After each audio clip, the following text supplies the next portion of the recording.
from Hurricane Melissa, including infrastructure, agriculture, and community support.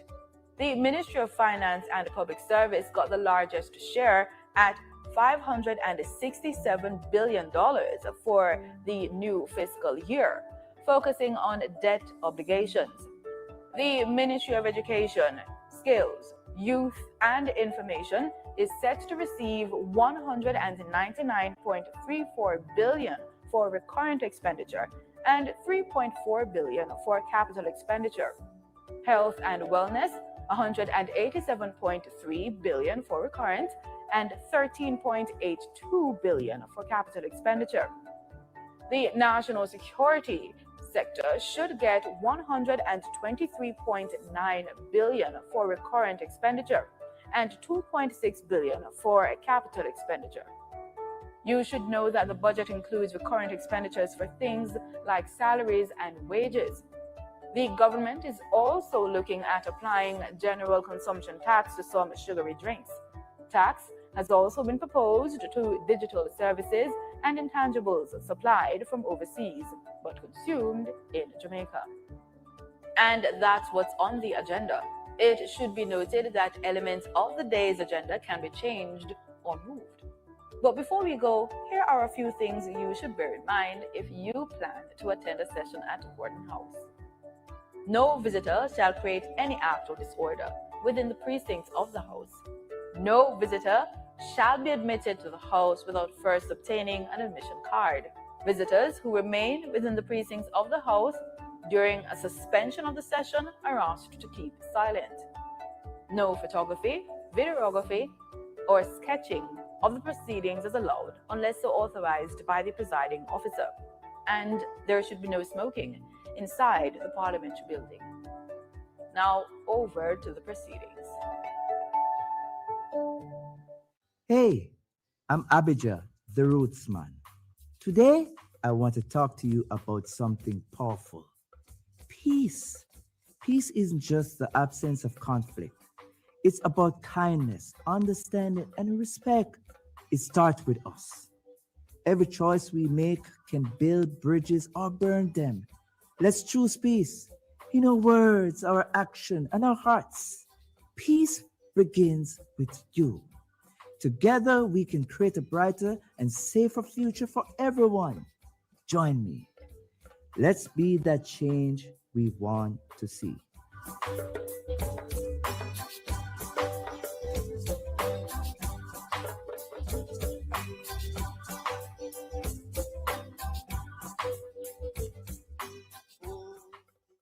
This Saturday, the spotlight shines on the Jamaica Women's Premier League with a thrilling doubleheader showdown at the JWN Anthony Spalding Sports Complex. First up at 3 p.m., it's a fierce battle as Fraser's Whip FC, the defending champions, entertains Michael FC. Well, I feel a chance is that we will go all the way. You know, we have 5 girls who are away with the under-17, with the Jamaica under-17 team. And I know when they get back, we will be stronger going forward.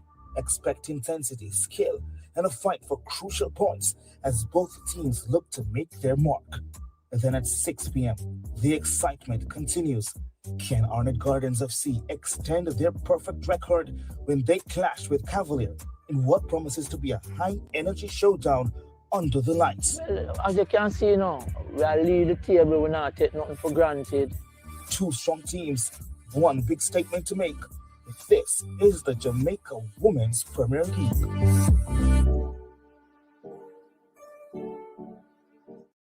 The following is brought to you by the Office of the Prime Minister. Jamaica is changing right before our very eyes. Across the island, billions are being invested into our road networks, from farm and community roads to major roads and highways. Dozens of communities across the length and breadth of Jamaica are receiving access to reliable potable water for the very first time. And thousands of Jamaicans have become homeowners thanks to the historic shifts in policies of the National Housing Trust, making it easier for Jamaicans to receive funding. Not to mention the record number of houses being built. Never dreamed you would own a home? No matter your circumstance, home ownership is possible for you. thanks to the government's new social housing program, specially designed to meet the needs of poor Jamaicans at no cost to them. We are building Jamaica. The proceeding was brought to you by the Office of the Prime Minister. You sure this is okay? Relationships can get complicated. You've avoided seeing me now for almost a year, but you still take my calls. It simply means you're not over me yet. Okay. Some relationships stay complicated. I am done taking it easy, Danny. I've wasted a lot of my time with you. You know what? Let me just silence this altogether. It's done, isn't it? What do you expect from me, Stanley? Just forgive me. Crocodile tears? Once a cheater, always a cheater. When there's trouble in paradise, what do? Watch the story unfold in a brand new season of Mirrors in Paradise, Saturdays at 8 p.m. and Sundays at 6:30 p.m. right here on PBCJ, the People's Station.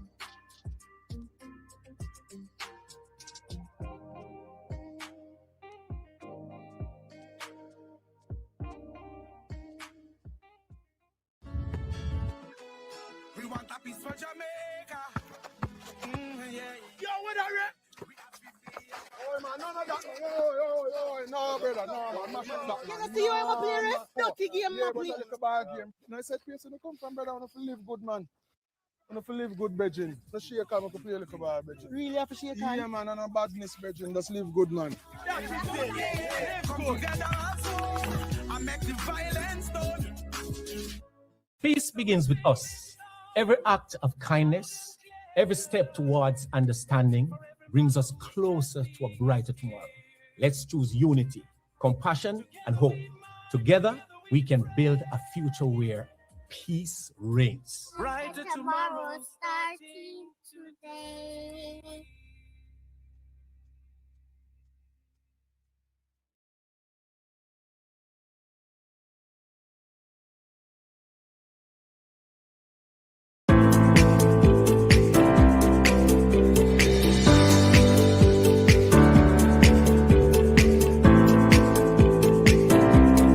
Our credit report tip of the day.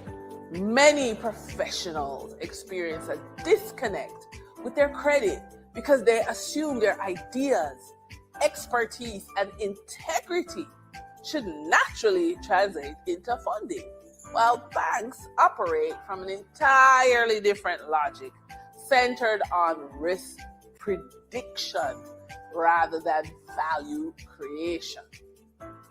Credit is not an evaluation of your intelligence or your vision. It's just a statistical sum of how somebody has historically managed financial obligations under pressure, which banks use to assess predictability and loss avoidance. When professionals take credit personally or view it as a moral judgment, they disengage strategically, overlook that funding conversations begin with structure, track record, and risk signals long before ideas are considered.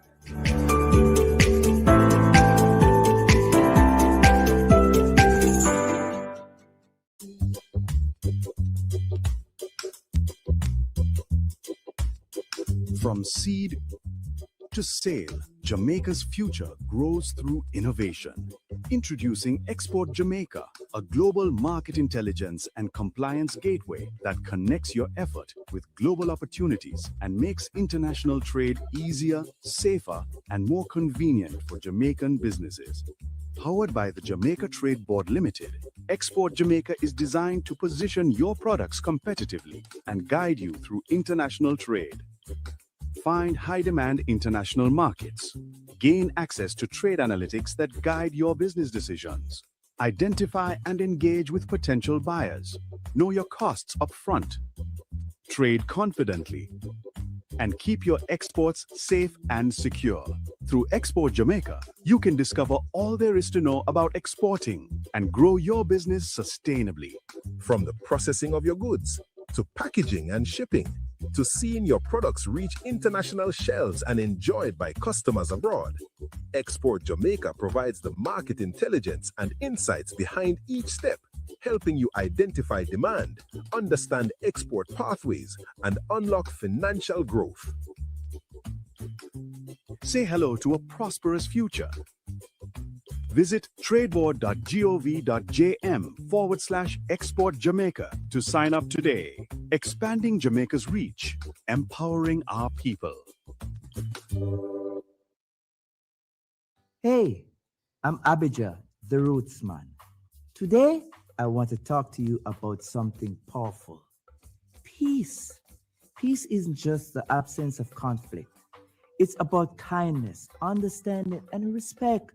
It starts with us. Every choice we make can build bridges or burn them. Let's choose peace in our words, our action, and our hearts. Peace begins with you. Together, we can create a brighter and safer future for everyone. Join me. Let's be that change we want to see.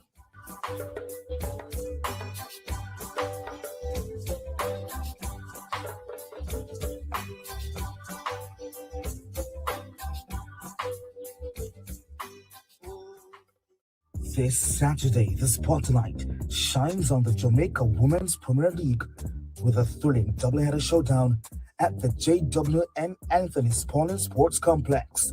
First up at 3 p.m., it's a fierce battle as Fraser's Whip FC, the defending champions, entertains Michael FC. Well, I feel a chance is that we will go all the way. You know, we have 5 girls who are away with the under 17, with the Jamaica under 17 team. And I know when they get back, we will be stronger going forward. Expect intensity, skill, and a fight for crucial points as both teams look to make their mark.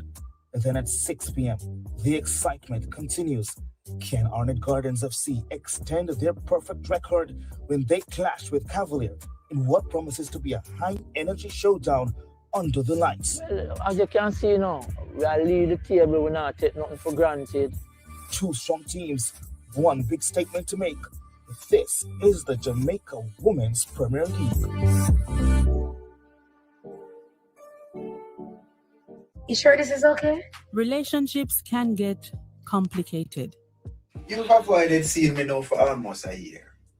But you still take my calls. It simply means you're not over me yet. Okay. Some relationships stay complicated. I am done taking it easy, Danny. I've wasted a lot of my time with you. You know what? Let me just silence this altogether. It's done, isn't it? What do you expect from me, Stanley?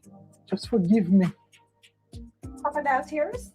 Once a cheater, always a cheater.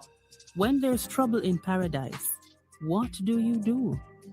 Watch the story unfold in a brand new season of Mirrors in Paradise, Saturdays at 8 p.m. and Sundays at 6:30 p.m. right here on PBCJ, the People's Station.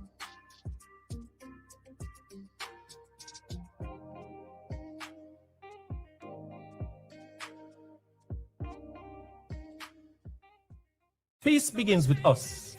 Every act of kindness, every step towards understanding brings us closer to a brighter tomorrow. Let's choose unity, compassion, and hope. Together, we can build a future where peace reigns. Brighter tomorrow starting today.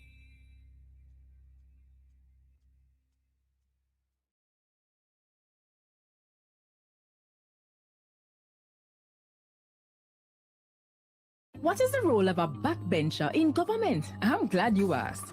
They're members of parliament who are not appointed to cabinet. So they sit in the back of the legislature and they apply pressure. They examine what government legislates, participate in parliament debates, raise issues and advocate and question chamber when things don't look straight. Backbenchers represent the constituents in parliament. Backbenchers oversee the interests of citizens, you and me. But how can they be agents of government accountability after them not holding a portfolio? And them and a minister? No. So then how can they facilitate government transparency. And the next thing, them on a front venture. So how them affect me? You see, a lot of work is in committees. So these portfolio-free MPs with less dire responsibilities are more accessible to you and me. So they help with policy, but it helps if we engage them, you see. So they're not just in the back benches, but on the ground, in the trenches. Though in the back of Parliament, we're at the front of their cause. So pause. Find your backbencher at jampja.org.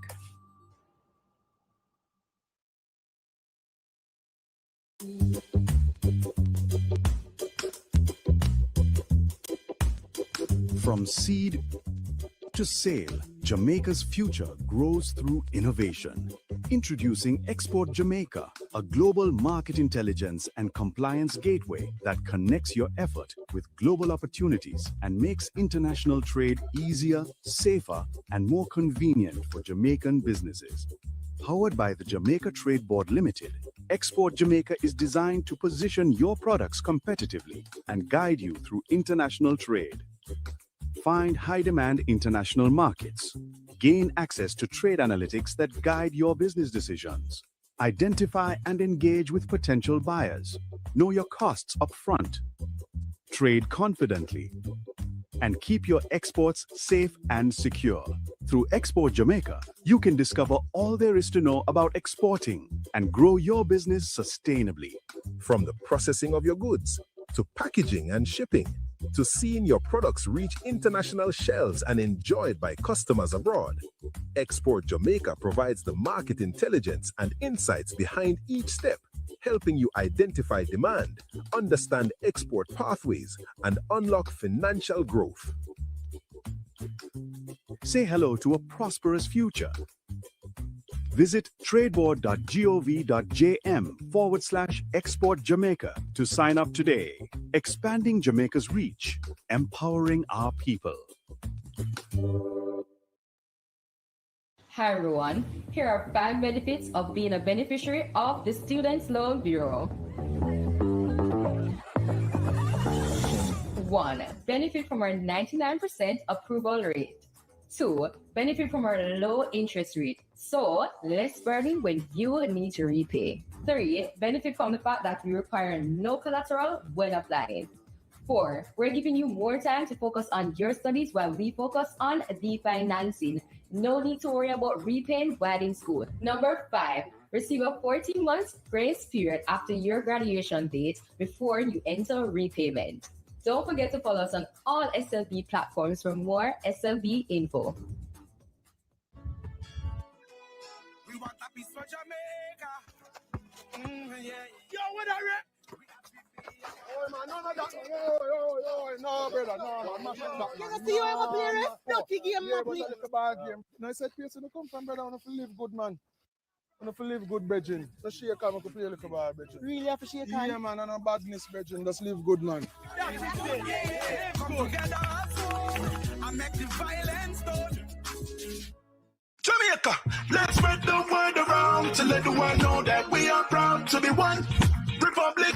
We on the road to republic. Well then, let's propel we nation moving forward in a new direction. True independence, that's the projection. No more dependency, it's the best plan. Yes, we know what's best for us, cause we want we country prosperous. So make we just pull together as the general public while on the road to republic.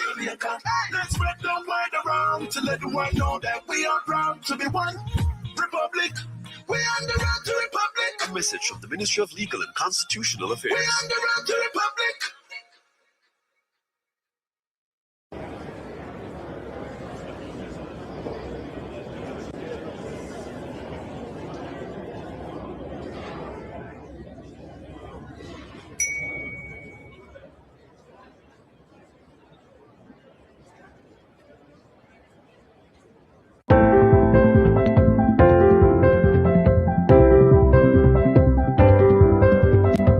For our funded and focused feature, you can grow your business with government contracts if you're willing to follow the process.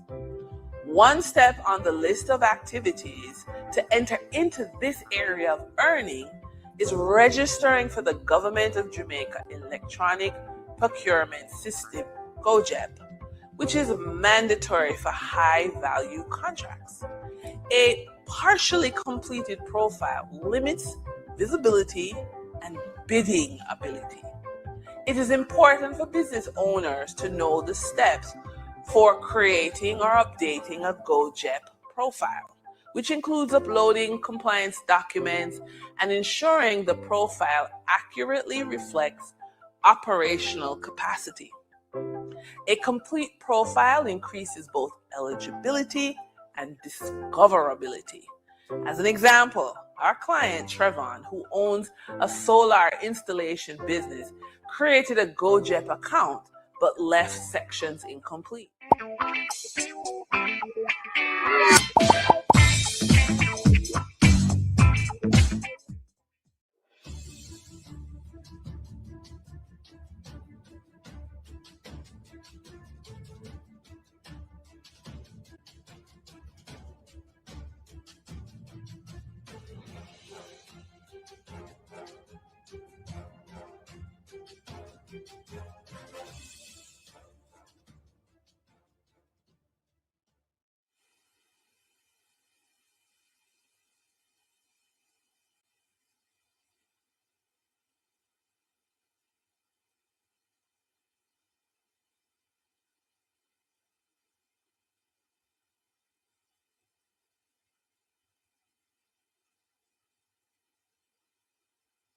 Be seated, please.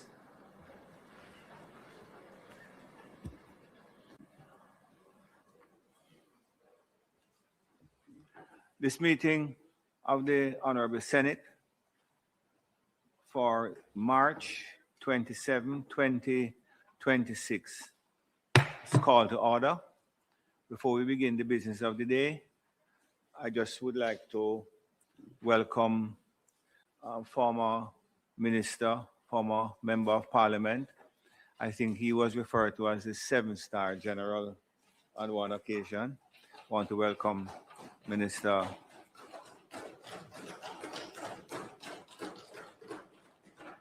Dr. Fenton Ferguson. Some of you may not know that, or he may not know that we consider him family because of certain historical connections that we both have. So welcome, Dr. Ferguson, and you don't have to wait until Senator Ferguson is making a presentation to come and spend some time with us here. You're always welcome. I want to also welcome members from Karamak.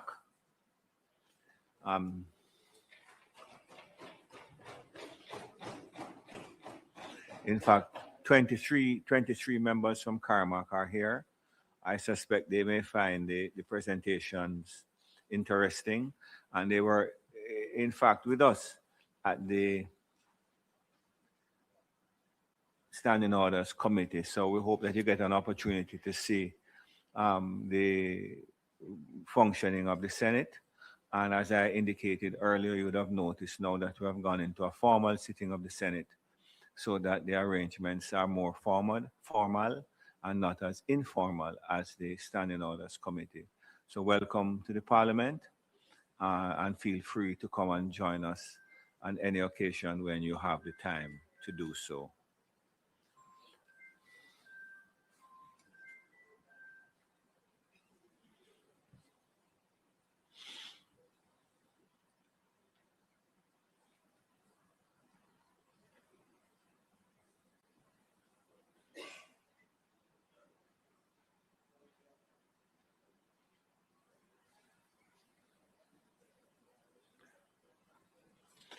Minister Hill, I recognize you from a seat other than your own. Statements by ministers. Senator Ferguson, help your father with him phone, man.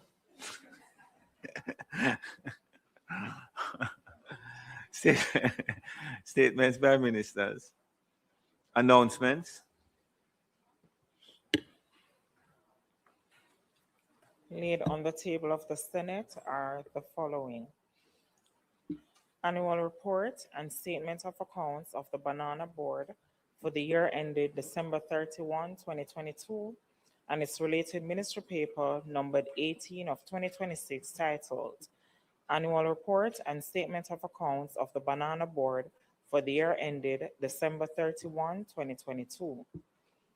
Annual report and audited financial statements of the Milk River Hotel and Mineral Spa for the years 2022, 2023, and 2023, 2024.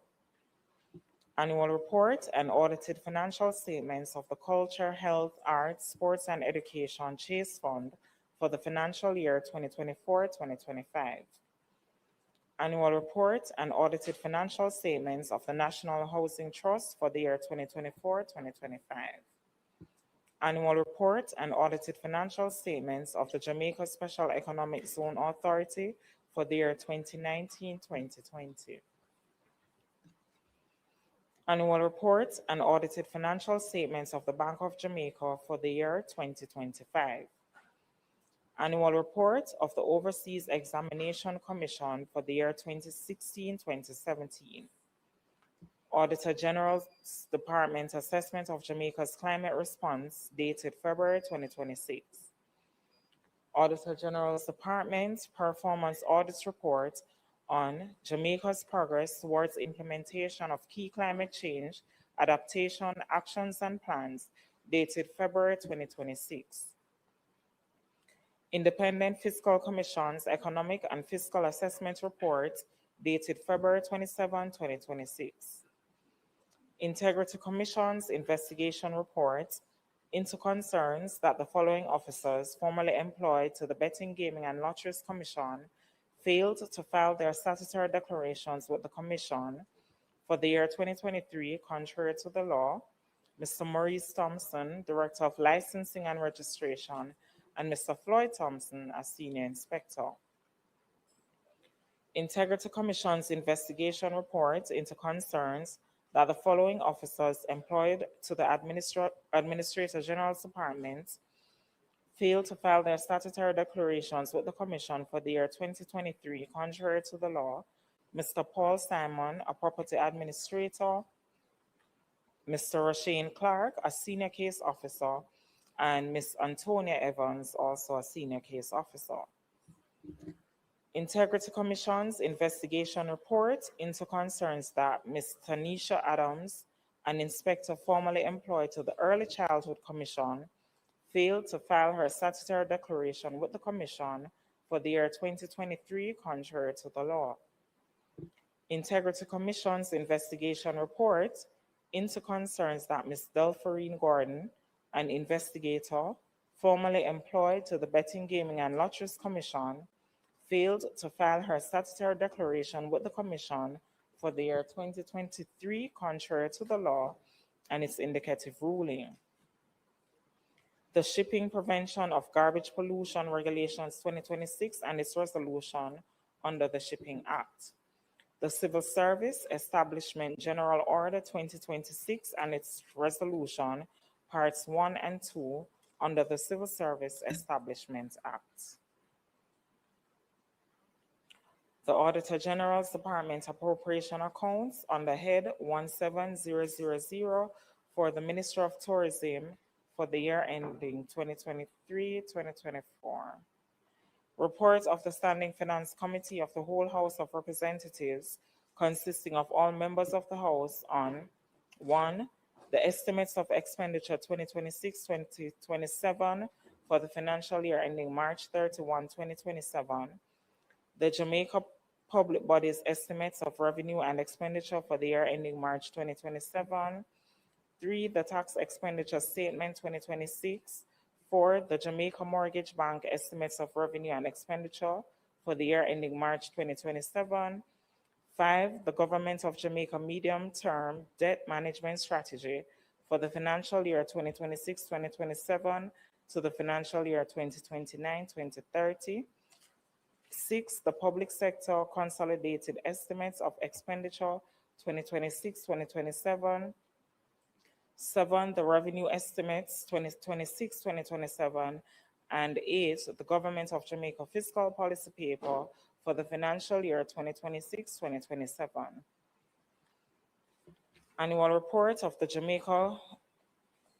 Government of Jamaica's audit committees for the financial year 2024-2025 and its related ministry paper numbered 19 of 2026, titled Government of Jamaica Audit Committee's Annual Report for the financial year ending March 31, 2025. The Beach Access and Management Policy for Jamaica, dated March 2026, and its related ministry paper numbered 20 of 2026, titled Beach Access and Management Policy for Jamaica. Jamaica Survey of Living Conditions 2023, the Insurance Amendment of 20th Schedule Regulations 2026 under the Insurance Act, the Pension Superannuation Funds and Retirement Schemes, Registration, Licensing, and Reporting Amendment Regulations 2026 and its resolution under the Pension Superannuation Funds and Retirement Schemes Act. The Conch Export Levy Rate of Levy Order 2026 and its resolution under the Conch Export Levy Act. Report of the Regulations Committee of the Senate on its deliberations on the National Housing Trust, Housing Benefits Special Selection, Catherine Estates Housing Development, Batch 1, Order of 2025. Report of the Regulations Committee of the Senate on its deliberations on the National Housing Trust, Housing Benefits Special Selection, Macemuir Flats Housing Development, Order 2025. And finally, the report of the Regulations Committee of the Senate on its deliberations on the National Housing Trust Benefits Special Selection, Industrial Cove Manor Housing Development, Order of 2025. Thank you, Mr. President. Thank you, Madam Clerk. Bills brought from the Honorable House of Representatives. The following is a message from the Speaker of the House of Representatives. To the Honorable Senate, I have the honor to advise the Honorable Senate that on the 24th day of March 2026, a bill entitled An Act to Apply a Sum out of the Consolidated Fund to the service of the year ending on the 31st day of March 2027 and to appropriate the sums granted in this session of Parliament was passed in the House of Representatives without amendment.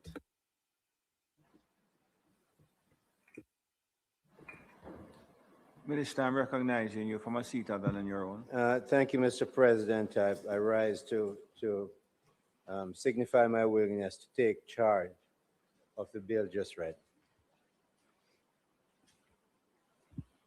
A bill shortly entitled the Appropriations Act 2026 read a first time.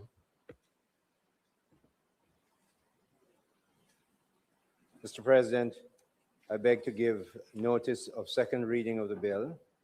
I further beg to give notice that at a later stage today, I will move for the suspension of the standing orders to enable me to take a second reading of the bill and to take it through all its concluding stages. Thank you very much, Minister. Petitions, papers, reports from committees, notices of motions given orally, questions and answers to questions, motions that may be made at the commencement of public business requiring notice, motions relating to the sitting of the Senate, motions for leave to introduce bills, presentation of bills without the leave of the Senate first obtained, public business. Minister.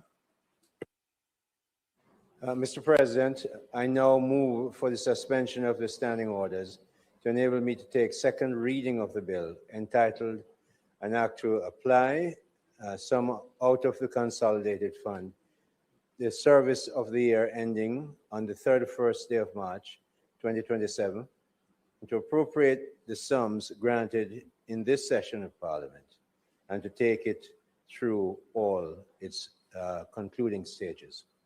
Members should have heard the question. Those in favor? Against? Minister?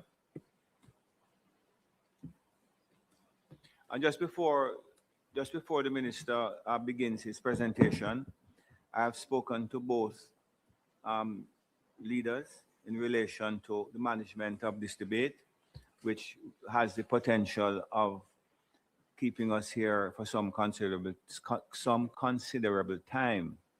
I'm not going to call any names, but on the last occasion, there was one particular member who spoke for 2 hours and left. And while we were down here, we saw him on TV at Champs. so I'm not going to call any names. So we have agreed that we would have a 30-minute limit, which I'm going to impose across the aisle vigorously. Of course, Senator Minister Hill and Senator Small Ferguson, who are opening debate, will have a bit of leniency.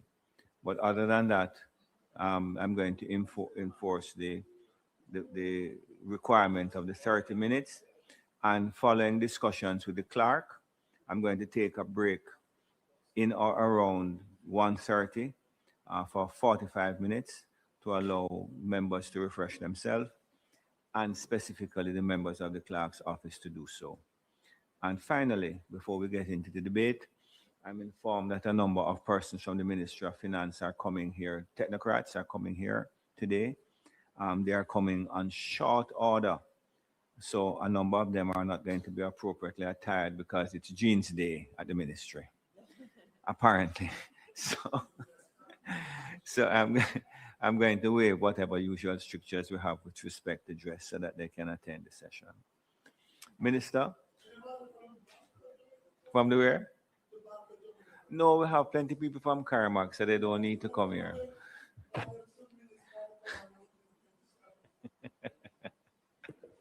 Mr. President.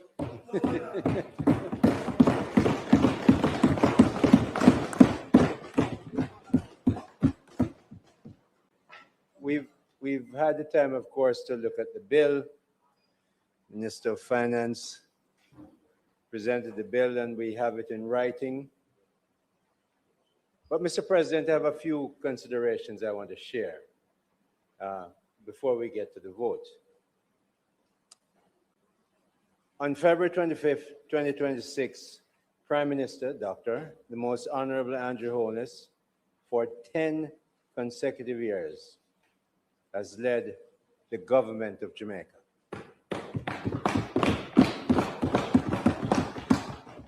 In these 10 years, Mr. President, he has recorded the quite remarkable feat of winning 3 consecutive general elections. That has happened the first time in the 82 years of his party, the Jamaica Labour Party, ever accomplished.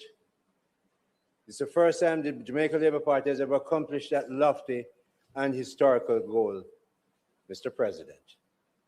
And Mr. President, what an amazing 10 years that period has been for our beloved Jamaica.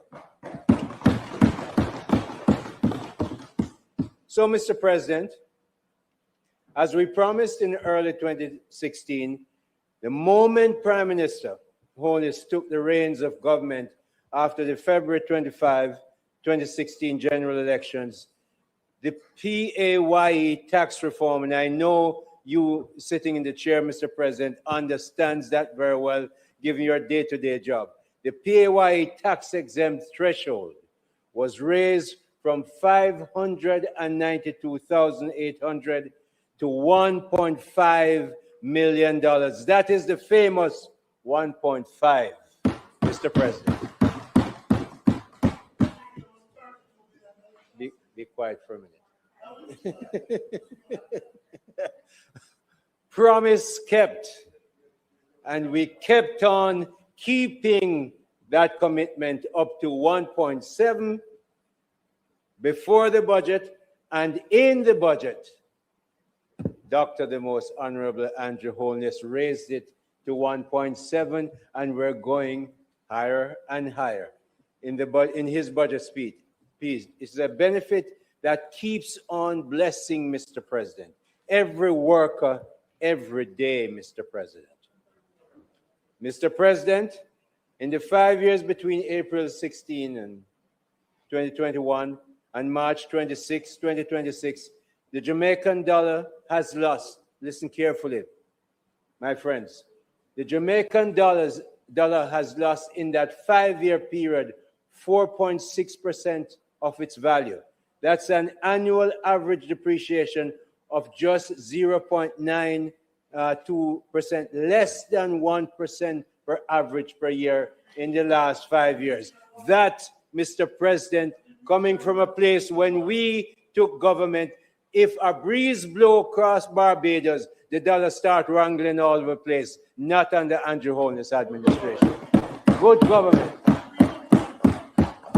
Mr. President, we made the Bank of Jamaica independent in 2021 and gave it a single mandate to keep inflation at a 4 to 6% band, except for the period 2020 to 2021, thereabouts, when due to COVID-19 pandemic and the economic dislocations caused by supply chain disruptions, the country's inflation rate has been kept in that band. And most recently, Mr. President, the inflation rate broke below the 4% floor of the BOJ range and was at 3.9%. That is good government in the past 10 years that we've been looking at. Mr. President, when we made the BOJ independent of the Ministry of Finance and the Public Service dictates in 2021, many senior players in the business community reached out to me.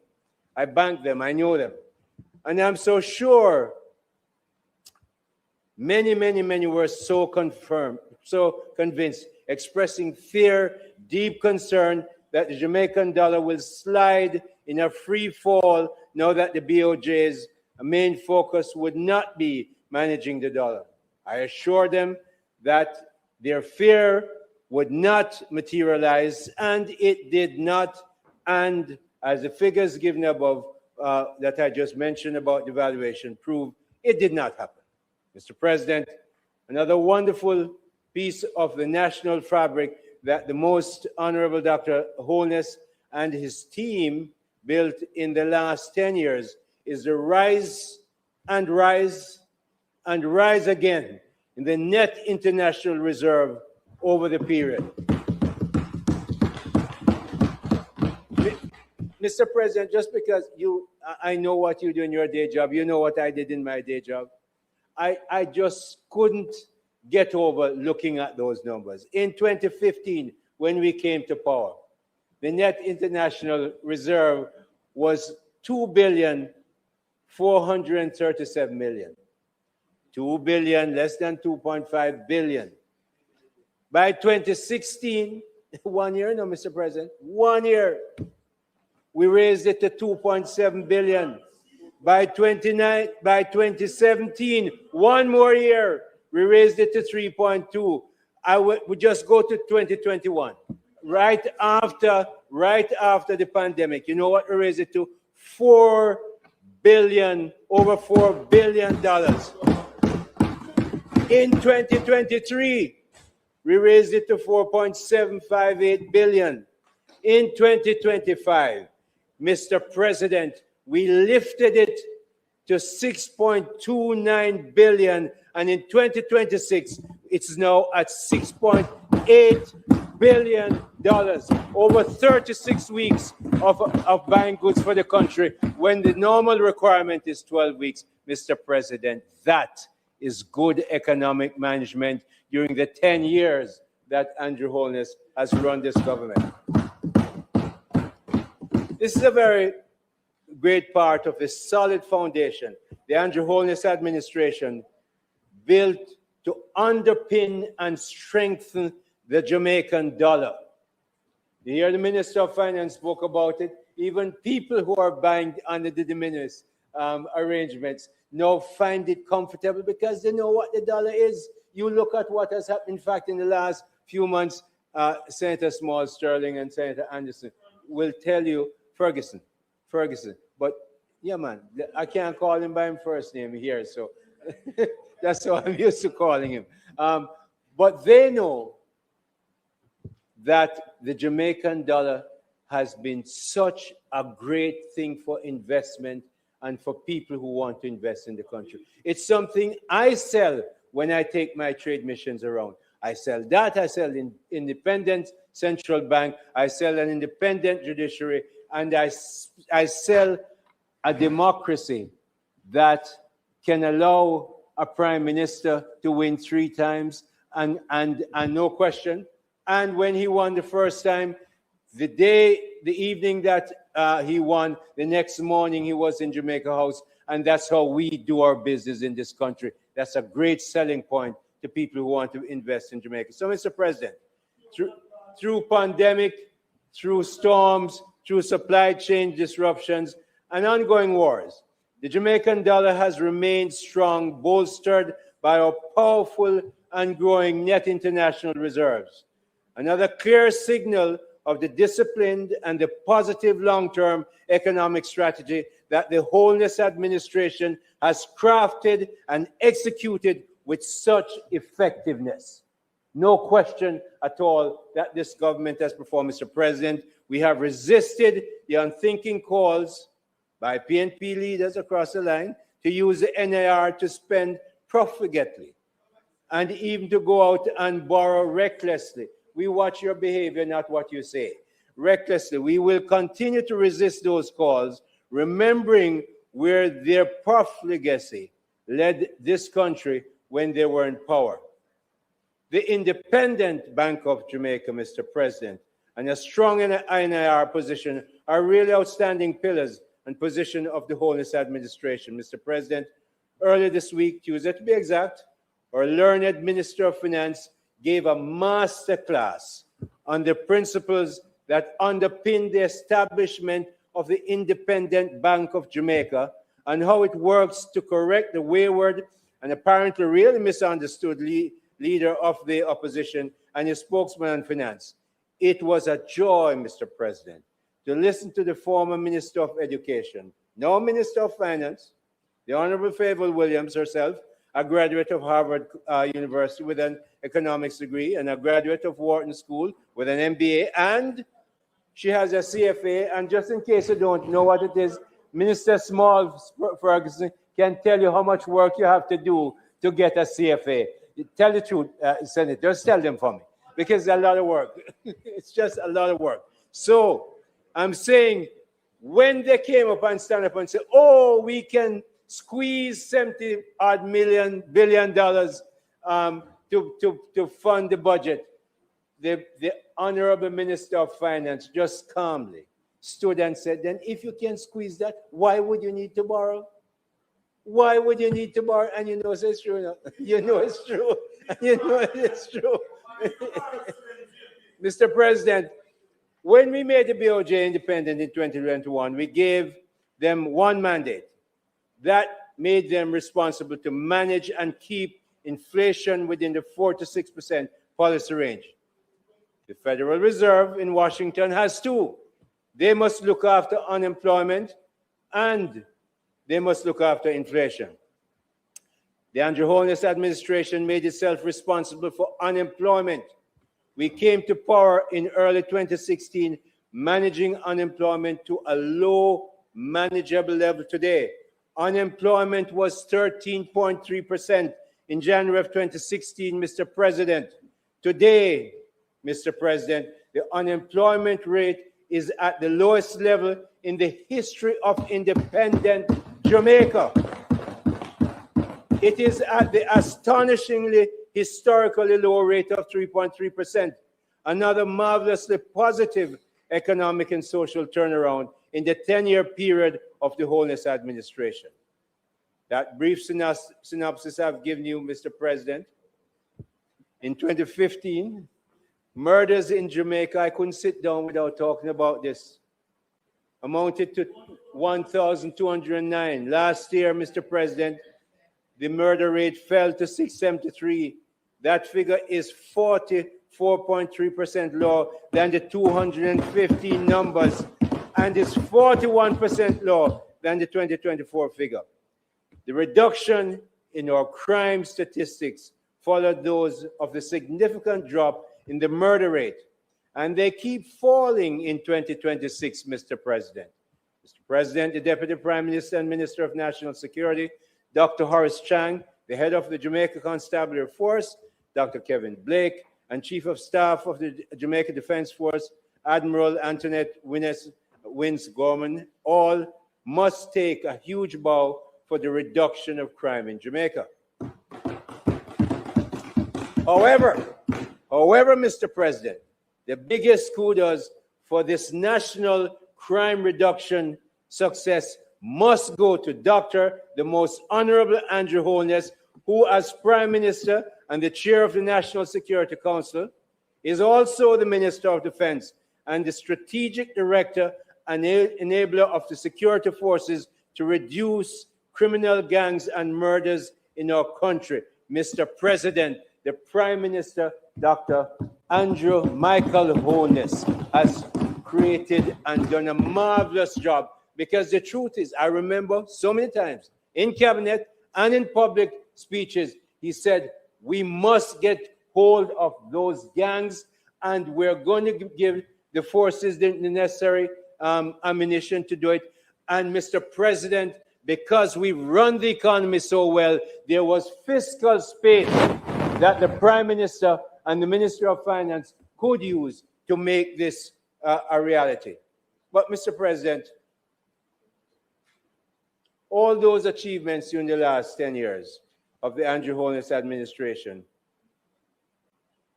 those 10 years changed dramatically, because on October 28, 2026, about 39 days after Prime Minister Holness was sworn in for a third term, Jamaica's economic and social trajectory suffered a massive negative weather event called Melissa, a powerful, destructive Category 5 hurricane that damaged at least 7 of our 14 parishes. We now know, Mr. President, that our economy grew by about 4.6% in the quarter ending September 2025. That was dashed by the historically bad damage and was created by Hurricane Melissa in our western parishes. Mr. President, it is this very damage and very quickly and brutally changed economic environment that the Honorable Favour Williams, our Finance Minister, had to deliver her 2026 budget. For at least 9 budgets, Mr. President, the Finance Minister of the Andrew Holness administration and all of us in government could repeat the positive, true, and reassuring mantra, no new taxes. Destructive, 9, you must count. Destructive Melissa ensured that for us in Jamaica, there was no new taxes reality this year. We don't control the weather. We have to deal with the weather. And that's how we have had to live with it. Mr. President, Hurricane Melissa broke the mantra, but couldn't at all break the indomitable and most resilient Jamaican spirit. Not even Melissa could have touched it. It was in this changed reality, Mr. President, that Minister Williams presented her revenue measures for fiscal year 2026-27.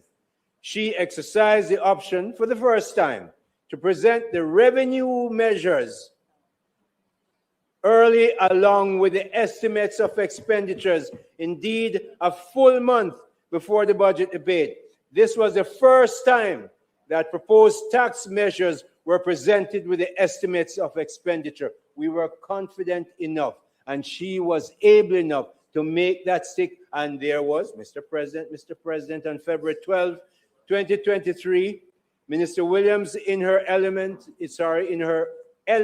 element 2, calm, transparent manner, no stress, no unnecessary emotion, indeed, no distress or tension, but with the gracious passion, disclose the prospective revenue measures. You will recall, Mr. President, that in the years when the PNP, unfortunately, formed the government, there was anxiety every budget date about what would be taxed and by how much. It's good to remind ourselves that burdened us as Jamaicans that with an amount of, they burdened us with an amount of $58 billion in taxes in 4 years. That was the reason for the anxiety and palpable fear when a PNP finance minister stood to disclose a budget. Mr. President, Minister Favour Williams is the personification of calm and professionalism. And she conveyed that calm and professionalism to Jamaicans on formal budget debate day and after debate. Mr. President, Hurricane Melissa dictated that the government has to craft a set of revenue measures after many years of no new taxes.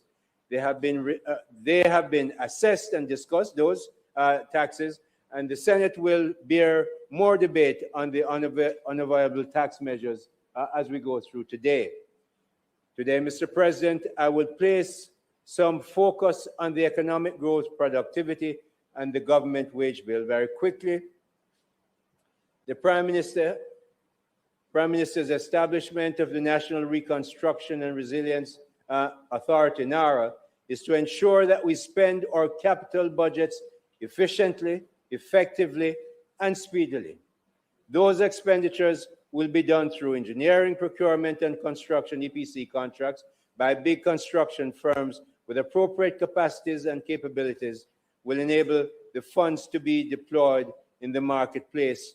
Professionals and other workers will be employed. Money will circulate in the economy. Many of my colleagues will go in greater detail on NARA. I just want to say, Mr. President, that when this spending gets into the economy, the multiplier effect will make sure that there is a substantial fillip to the economic growth. Once again, Mr. President, I'm encouraging, Mr. President, some people don't listen when you speak, okay? He did single out Senator Smalls, Ferguson, and myself. And I'm watching the clock. I can read clock just like you. There is, Mr. President, a 2.4 billion of the 6.5 billion extended by our foreign partners, the international financial institutions, that must be spent with private sector firms. Mr. President, my encouragement is to these firms is that they must begin to prepare their capacity and capabilities so that they can get as much of this money, because we will be making international offers. The bids will come in internationally. I don't want to see that Jamaican contractors, Jamaica financial institutions, and so on, didn't prepare themselves to get the best as they can get out of 2.4 billion, because, as we said, it's international financial institution funds. We will go international, and we want to get this done well. So please, I'm encouraging, as I did before, that we must get our private sector people ready. I know Senator Small Ferguson, he will be dealing with the aspects from the financial end, but we must get people ready to take part in this exercise. Both the Minister of Industry, Investment and Commerce, speaking of growth, yesterday we had a very big event to launch what we call the set-aside arrangements for the MSMEs. Mr. President, we have the responsibility at the Ministry of Industry, Investment and Commerce to deal with MSMEs. We have come up, the government in 2019, I think, the regulations were passed, come up with a 20% and a 35% set aside for local MSME contractors. We're now, we have been spending quite a lot of time in consultation with the Ministry of Finance. Minister Williams has been very, very committed to this with the Public Procurement Commission.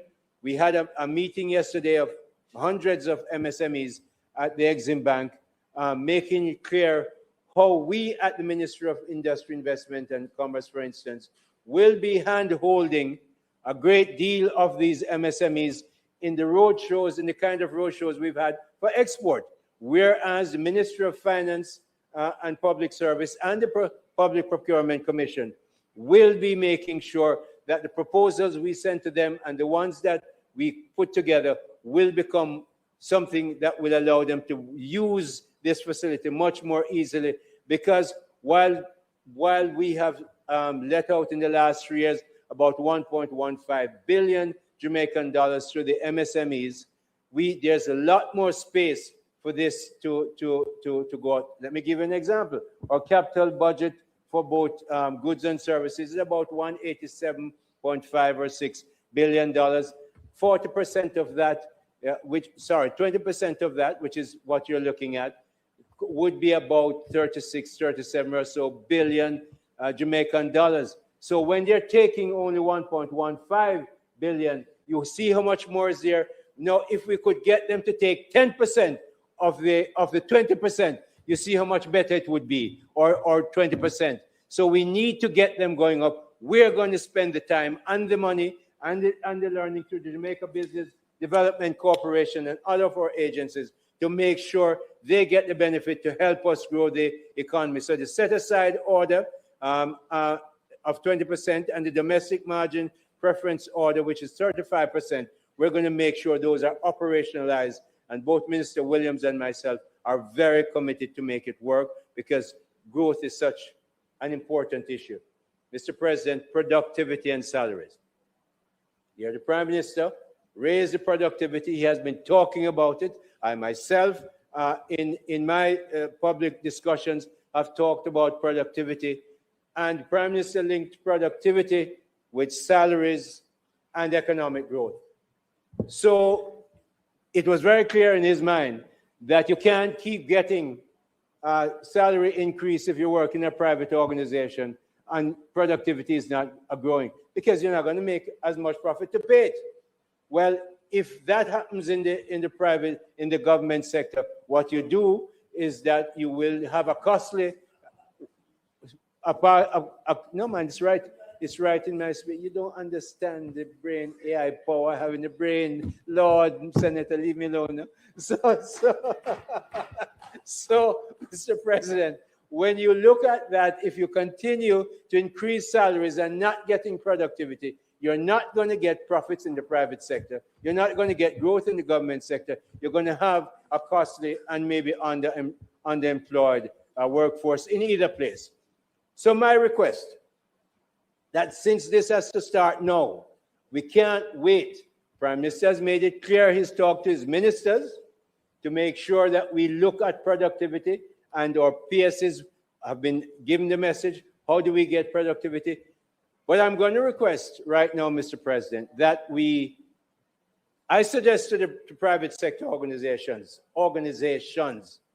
that this is a matter that affects you incredibly, whether it's costing government, because government will have to raise taxes to pay them. It's going to come from a lot of it from the business sector. So the business sector, I'm suggesting to them that they could put together a consultancy that looks at the best practices across the world, especially in the Commonwealth probably. How do you get to raise productivity and make sure that your economy grows? And when that is done with the recommendations, that could now become the basis for the government to review and maybe look at how we change policies in a collaborative manner. So we are thinking that productivity and wages and economic growth is not a government problem alone. It is a Jamaican issue, and the private sector in Jamaica, I'm inviting to get this going. So, Mr. President, as we look at how we spend the money under the budget, Mr. President, I have 1 minute left. No, I know, but I want to keep my time. You notice that I'm looking at the time. So, Mr. President, Minister Hill. This man is my speech. Just Minister Hill. You can, Minister Hill, you can take it. You can complete your presentation. Mr. President, I will have a time to do exactly that at the end. But as of now, these are the issues that I want to highlight, because my colleagues are going to have a lot to say to you. You're going to see wonderful batting. So you sit over there and cool your heels. Mr. President, I know that the appropriation bills is well planned and well presented. I'm supporting it. I expect that after debate that we will clearly have a smooth passing of these appropriations bill, if it pleases you, Mr. President. I'm glad you know. I'm glad you know that. Thank you very much, Minister Auburn Hill. Senator Small Ferguson.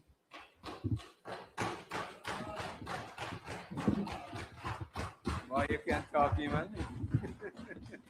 Just want to remind Dr. Fenton that the rule hasn't changed. No clapping in the chamber.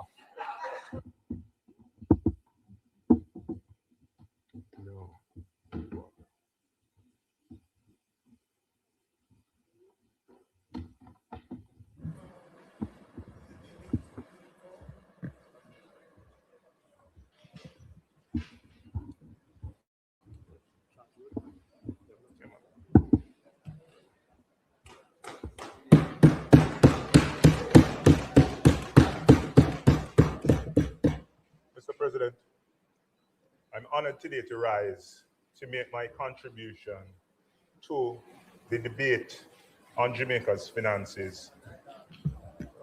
My bad.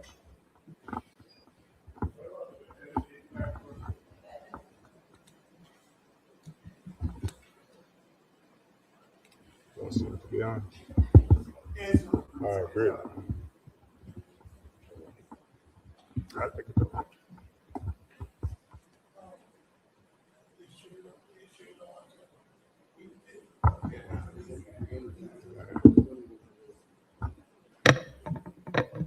Let me start again. Mr. President, I'm honored today to make my contribution to the debate on Jamaica's finances for the 2026-2027 financial year at a time of real consequence for our country and our people. Mr. President, I'm not here to simply play politics or to placate anybody on my side. The discussion today is about the people of Jamaica. At the outset, Mr. President, I wish to express my continued sympathies to the many Jamaicans who continue to suffer in the aftermath of Hurricane Melissa. Those of whom who have lost their homes, their livelihoods, they still haven't gotten back on their feet. They're still waiting to feel real impact, real relief in their lives. And these are the people, Mr. President, that we have to keep front and center when we talk about the country, the economy, the numbers, the finances. Yet, having had an opportunity to seriously review the budget, they appear, Mr. President, in some respects to be at the periphery of the budget. I'm going to respect the time, despite the leniency allowed to me. I know my colleagues too have a lot to say, and I'm going to focus my contributions on a few areas. As we examine the budget, we must be clear that the fiscal challenges that we now face as a country did not, contrary to what the minister sought to reiterate just now, begin with the hurricane. So my contribution is going to be focused on three areas. I'm going to talk about the underlying fiscal condition of Jamaica prior to Melissa. I'm going to speak a bit about some of the policy choices that have been made in the budget. I'm going to talk a bit about the implications of those choices for the Jamaican people. The first port of call is to speak a little bit about the context in which the budget is being set, and really to dispel the idea that Jamaica was in a state of perfection before the hurricane, which was just reiterated just now. We all know, Mr. President, that Melissa was a significant event, very significant. But it would be incomplete and ultimately misleading, Mr. President, to suggest that the fiscal pressures that we now face began with Hurricane Melissa. The truth is that, Mr. President, despite what the government would like you to believe, in the years leading up to Melissa, Jamaica was already showing signs of underlying fiscal weakness, and I'm going to get into it. These were not always evident in the headline numbers, right? And clear in how the fiscal accounts were structured and some of the policy choices. But there are a number of elements, in some respects, masking the weakness, and I'm going to speak about some of them. First, there has been in recent years, Mr. President, an increased reliance by the government on revenue measures introduced as temporary responses to specific circumstances, but which have been retained and normalized as permanent features of our fiscal framework. I'm going to say it over and over again. Right? The second, Mr. President, and most significant, showing up in our recent fiscal outcomes is the fact that they've been supported by one-off, non-recurring transactions. Right? While these have generated significant inflows and in and of themselves are not a challenge if done right, they do not represent sustainable sources of revenue. Right? I'm going to ask those on that side to train their ears and listen up, right? So, the third area masking the weakness, Mr. President, is that targeted measures that had defined policy objectives have over time been redirected from their original purpose. The revenue remains, but the policy rationale has been diluted or in some cases abandoned. Right? And my time is limited. I have a long list, but I'm only going to touch on 4. Taken together, Mr. President, these factors point to a fiscal position that is increasingly dependent on temporary measures, shifting policy around, and non-recurring inflows to maintain balance. In other words, the apparent strength that's boasted about masks emerging structural pressures. This is the context, Mr. President, in which Hurricane Melissa arrived. The hurricane didn't create any of these conditions. It exposed and in some respects intensified them. And if we are to craft any form of credible response, we have to begin with some honesty and acknowledge them and recognize that they exist. Mr. President, I'm going to start with the NHT. All right? And, you know, the time does not permit me, as I said, to be exhaustive. So I'm going to point to the major ones, the ones that are topical and very visible to the Jamaican people. The withdrawal of the funds from the NHT, Mr. President, as we know, was introduced at a time of acute fiscal challenge to deal with a serious issue by the last PNP administration. Right? And it was framed and legislated as a temporary time-bound measure. At that time, there was strong opposition by the now government on the basis that the NHT is a specialist institution and funded by contributions from Jamaican workers and that the resources should be, quote unquote, ring-fenced for housing. But since assuming office in 2016, the government has taken a very different position. The withdrawals have been extended through successive legislative changes, and there is apparently another one coming.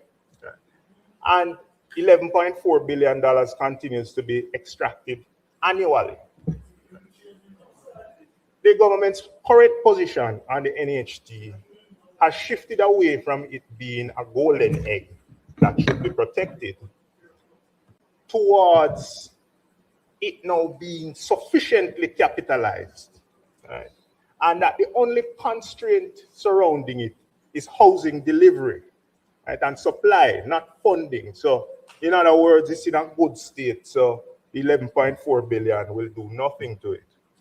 But if after more than a decade of continuous stewardship, right, you just highlighted it, 3 consecutive victories, supply remains a constraint for the NHT, land and infrastructure and execution capacity, as the Prime Minister outlined in his speech. And that is the justification for why the fund is being underutilized. I think that's an admission, Mr. President, that there's something wrong with the underlying framework of the government's approach to delivering housing to the people. I mean, I don't know where you're going to pass the responsibility to after 10 years of being in government. The appropriate response to a supply constraint, Mr. President, is not to divert the resources conveniently, but to improve how the resources are deployed. There are clear avenues to enhance the utility of the NHT to its contributors. And I acknowledge that the government has taken a step in the right direction, improving the benefits to NHT contributors, but more can be done. We can expand the benefits even more. We can increase borrower limits. We can make rates even more concessionary. We can broaden the financing arrangements available for homeowners who are contributors. We can contemplate whether we need to reimagine or expand the mandate of the NHT to extend it to adjacent areas, such as infrastructure, so supporting quality housing. It's not a fund to be raided for convenience, Mr. President. Now, Mr. President, the principle here remains clear. The NHT was established for a defined purpose. Redirecting its resources, regardless of the level of surpluses, represents a departure from that purpose. That's clear. And it departs as well from the position that the government previously articulated. So, a housing fund, Mr. President, should not become a fiscal buffer for the government into perpetuity.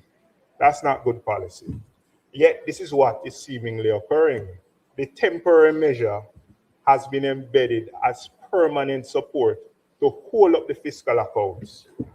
And while the effects of this, Mr. President, may not be immediate, over time, this approach could risk weakening the institution's ability to fulfill its mandate and imposing a deferred cost on future Jamaicans. I'll say it again, it's not a matter of fiscal convenience, and importantly, the reliance predates Hurricane Melissa. It was already embedded in the fiscal accounts and the framework. So it can be justified to reference the hurricane as being the reason why it's continuing. The second matter, Mr. President, traveling along the same lane, is the asset tax. And Mr. President, I addressed this matter in detail in a recent debate on the legislation underpinning the measure. So I don't intend to revisit it in full today. But the point remains, the central point remains. The asset tax, like the NHT withdrawals, was introduced as a temporary measure at a particular time in our history. And it has continued unchecked with no specific feedback as to when it will be rolled back. It's now a permanent feature of the tax system. It's been extended, normalized. There is no reference, there is no certainty with respect to when it will be unwound. And it's particularly significant because everybody has accepted that the tax is distortionary. It penalizes capital formation, which, as the minister said, is very important at this time. It discourages retaining financial assets here, which is counter to his own mandate as attracting investments to Jamaica. And it's oftentimes passed on to the customers and investors who ultimately suffer. It's for these reasons, Mr. President, that the measure was originally put forward as a temporary measure, not a permanent one. Instead, now generates over $10 billion annually for the government and has seemingly become a part of the revenue base that's a permanent fixture. It reinforces the broader concern, Mr. President.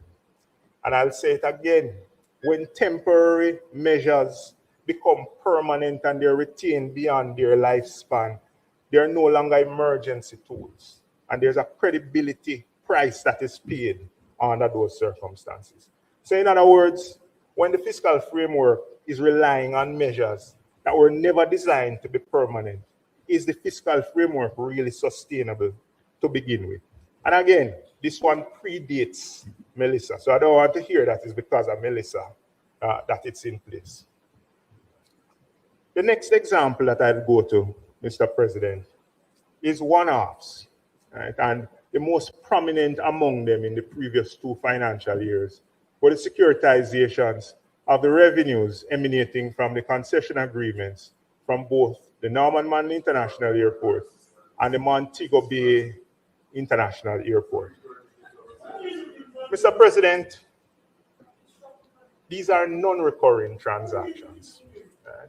And, you know, when you think about the measures, Mr. President, and the numbers associated with them, it's very difficult to believe that the fiscal framework was in fact on a sustainable path. In financial year 24-25, Mr. President, $75 billion was yielded from the securitization of the NMIA revenue. And in last financial year, well, this financial year, we haven't completed March, $61 billion was yielded from the securitization. Now, let me be clear. There is nothing at all inherently wrong with securitization. Right? When properly structured, Mr. President, it is a legitimate financing tool. Right? So I'm not criticizing the securitizations in enough themselves. So there's no issue in the instrument. But, Mr. President, the structure and the economic substance is what I want to discuss. The transactions, Mr. President, were presented as off-balance sheet financing. It's a way to access liquidity without increasing the sovereign debt, which is fine. But when you think about the nature of the transaction and how it terminates back with Jamaica, we need to examine it. The revenues previously supported the operations of the AAJ. The concession revenues went to them. And now they're being diverted to support the securitization almost exclusively. And the result is now evident, Mr. President. The central government, per the budget, has had to step in this financial year and will be diverting $13 billion. $13 billion to be injected into AAJ to cover the agency's expenses, to include $2 billion for the construction of a new headquarters. At a time, Mr. President, when Jamaicans are being asked to absorb new taxes, the country continues to recover from Hurricane Melissa. It raises questions about priorities, Mr. President. But beyond the priorities, there is a more fundamental issue. If the government receives a large upfront inflow, as was said by the opposition spokesman on finance, effectively a salary advance, and thereafter must make recurring transfers to sustain the entity from whom the revenue was monetized, then what's the true nature of that arrangement? Right? Because it sounds very familiar, Minister Hill. It sounds very familiar. So you receive an upfront lump sum, you receive our money today, and then you make payments over time. Mr. President, that sounds to me like the structure of a loan. In that sense, this thing that was presented as non-debt financing to balance the budget, in substance, resembles borrowing. Then what is it? It is, Mr. President. To ask if you can just, you in particular, Senator Brown, give Senator Small Ferguson an opportunity to complete.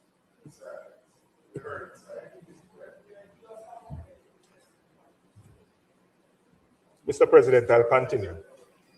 Just to reiterate my point, the matter was presented, Mr. President, as non-debt financing to balance the budget. Yet, it resembles borrowing that ultimately returns to the balance sheet of the government and by extension, the Jamaican people. And importantly, this reliance on one-off transactions was evident before Hurricane Melissa. It's not because of Hurricane Melissa. These inflows of 75 billion in one year, 61 billion in another year, supported the appearance of a fiscal balance. But they're not durable or recurring. It reinforces the central point. The fiscal position was clearly in trouble before the hurricane. The final point I'll touch on, Mr. President, in relation to this area of my presentation, is the special consumption tax on fuel and the hedging policy, which I know those on that side don't know much about because there hasn't been any hedging in the last 10 years. The pattern has continued, Mr. President, with this special consumption tax. It was introduced in 2015 to support an insurance program that was supposed to help to protect Jamaica from the vagaries of volatility in global oil prices. I recall. I'm going to get to that, Minister Hill. I'm going to get to that. I'll say it on the mic so the public won't need to struggle to hear. It was tied at that time, Mr. President, to a clear objective. That $7 per litre that the Jamaican people pay at the pump was tied to a clear objective.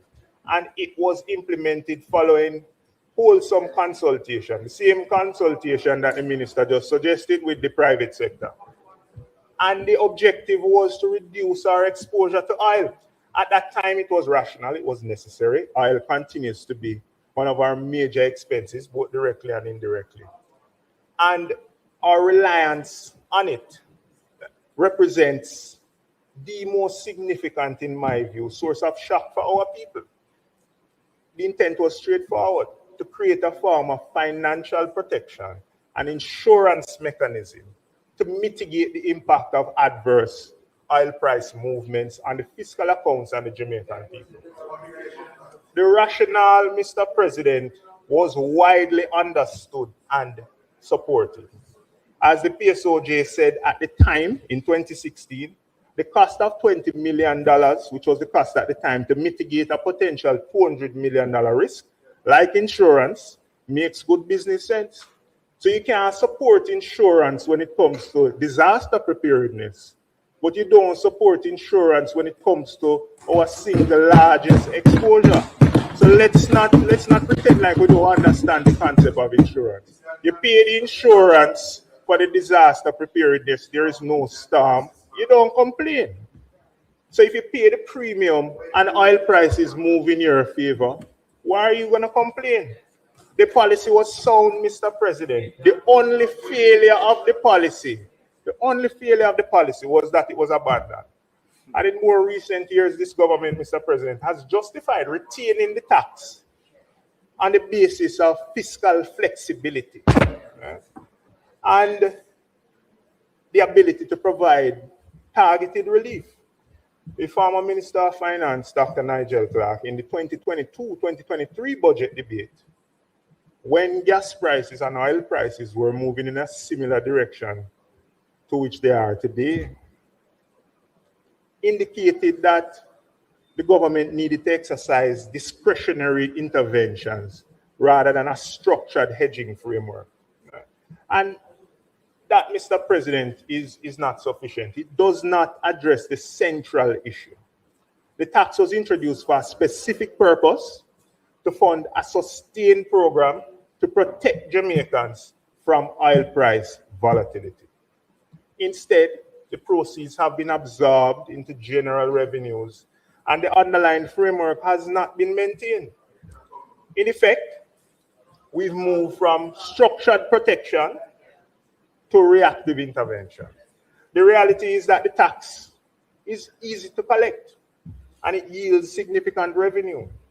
But convenience cannot be the basis of sound policy. Tax was there for a reason. It's easier clearly for the government to retain the tax than maintain the discipline of exercising the structured program to protect us. The consequences, however, is that the Jamaican people are left fully exposed. Mr. President, the opposition has consistently taken a clear position in relation to this. Either you remove the tax, given that it no longer delivers the intended benefit, or you restore the protection that the Jamaican people are still effectively paying for. Mr. President, the protection is necessary. Jamaica remains highly exposed to oil price shocks. We're not an oil-producing country, and our energy system remains heavily fuel dependent. Limited diversification in the last 10 years. In effect, Mr. President, we continue to collect the premium, but we've discontinued the insurance. And now we're seeing the consequences. Since the start of the year, Mr. President, oil prices across the board are up over 60%. And they're hovering now near to $100 per barrel, well below the $60+ per barrel estimate that I understand is assumed in the budget. This is not a marginal shift, Mr. President. It's a fundamental change in one of the most important cost drivers in our economy. And while the effect on the fiscal accounts may be nuanced, because of course higher oil prices means higher revenue in some areas, but it also means higher costs. What is clear, Mr. President, is that the Jamaican people are feeling it. Right? Gas prices have gone up every week for the last how many weeks? And if things are not resolved in relation to the conflict between the US and Iran, they will continue to go. So it means Jamaican people are paying more at the pump. They're going to be paying more for electricity bills. And, Mr. President, they're going to be paying more taxes. The burden is compounded, Mr. President. It's compounded at a time when Jamaican people are still feeling the effects of Hurricane Melissa. If there was a sustained hedging framework, Mr. President, if that was in place, some of this burden could be mitigated. Instead, the resources have been diverted to other purposes. And once again, Mr. President, this predates Hurricane Melissa. Mr. President, if we step back from the individual examples and consider them in aggregate, a clear picture emerges. If we look at the last 2 financial years, Mr. President, the fiscal position was supported by one-off transactions, temporary measures made permanent, and revenue redirections. And if we look at the aggregate of just the 4 measures that I mentioned, we're looking at between $80 and $100 billion of impact on the fiscal numbers. So I say, Mr. President, even without Hurricane Melissa, asked the question how we were going to replace the $70 billion yielded from the securitization in 24-25 and the $61 billion yielded in 25-26. That's, I mean, the answer must be beyond just economic growth. That's nebulous. How do you replace those big numbers in the budget? Because these inflows, Mr. President, are not repeatable. The Minister of Finance on Tuesday spoke about the impact of non-recurring revenue.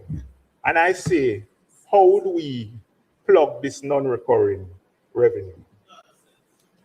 Mr. President, I want to turn to another matter in relation to the budget, which is the proposed reforms to the financial sector framework.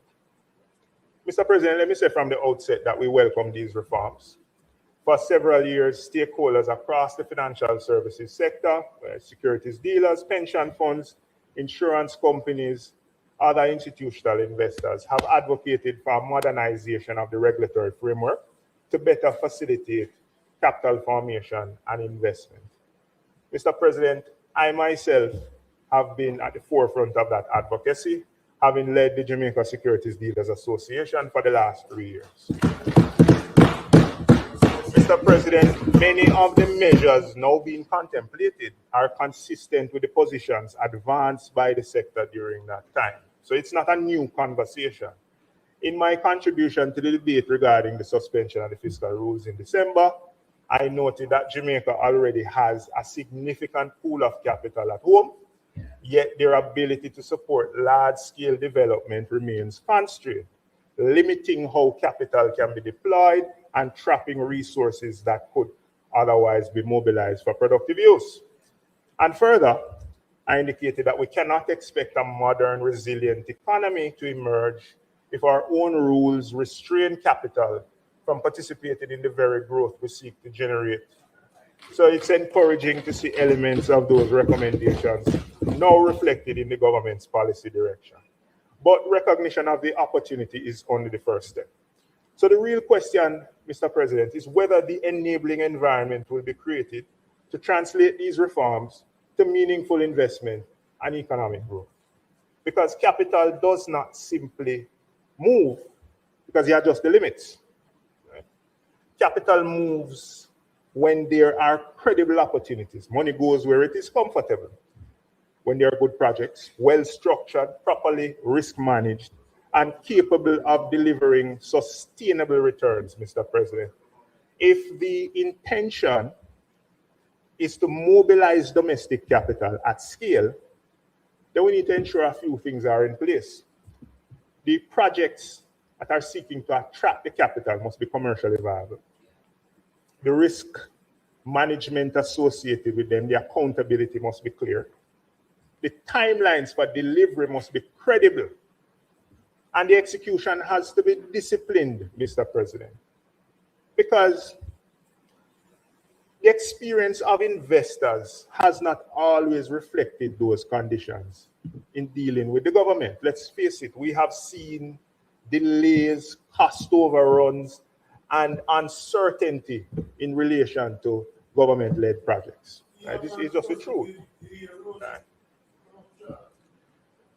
And those things oftentimes ultimately discourage participation, Mr. President. This is not the kind of environment where capital flows efficiently. So there is also, Mr. President, beyond the conditions and the environment, the matter of legislative follow-through.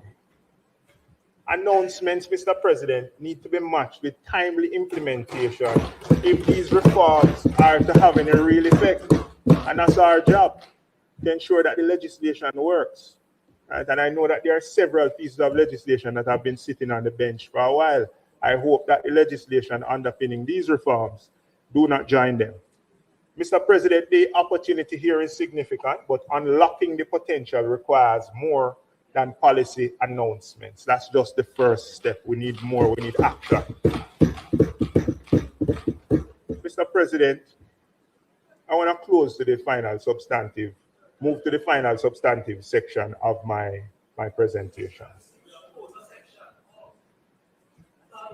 Mr. President, I want to talk about the mischaracterization of the policy framework that was delivered by the Leader of Opposition in his presentation.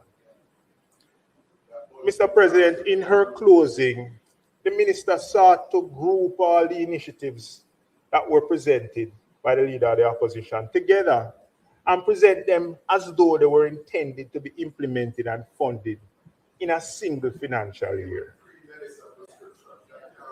Mr. President, as I am sure the minister knew, and those on that side know as well, that does not reflect the nature of these kind of proposals. They formed a part, Mr. President, of a broader, integrated policy agenda designed to be phased, prioritized, and executed over multiple financial years. This is how public policy works, as you all know. The framework contemplates funding through a combination of mechanisms. Naturally, Mr. President, there will be reallocation of discretionary expenditure in the budget. There would be improved efficiency within the public sector. There would be enhanced revenue through stronger compliance, Mr. President, a topic that seemingly bears no importance in certain circles.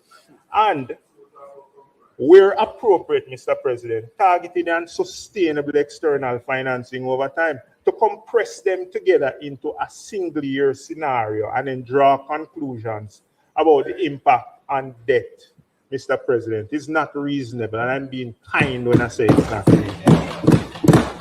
If the same lens were applied, Mr. President, to the government's own agenda, particularly the range of significant projects that were announced by the Prime Minister, then the outcome would be no different. If we were to cost those projects, put them together, and launch them in 1 year, we could only fund them through debt. And the debt to GDP would be well beyond the 80+% that the Minister mentioned. So let's not seek to conveniently misconstrue and mischaracterize.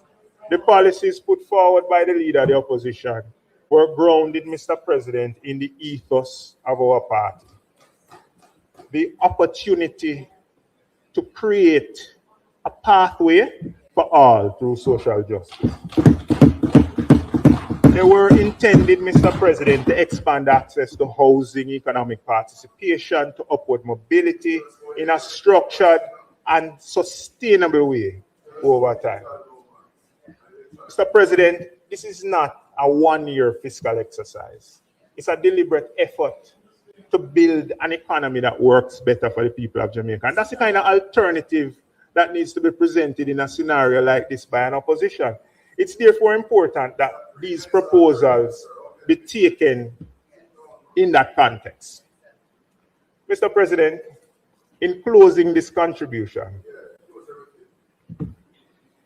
I have certainly established to the objective viewer a few clear points. The fiscal pressures, Mr. President, that the country is facing existed well before Hurricane Melissa. That's the first thing.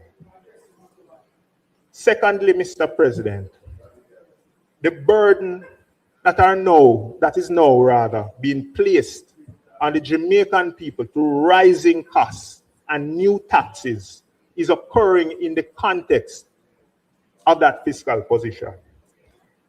And there remains, Mr. President, credible alternatives in our view, grounded in better execution, improved compliance, and more effective use of the resources that are already in the system.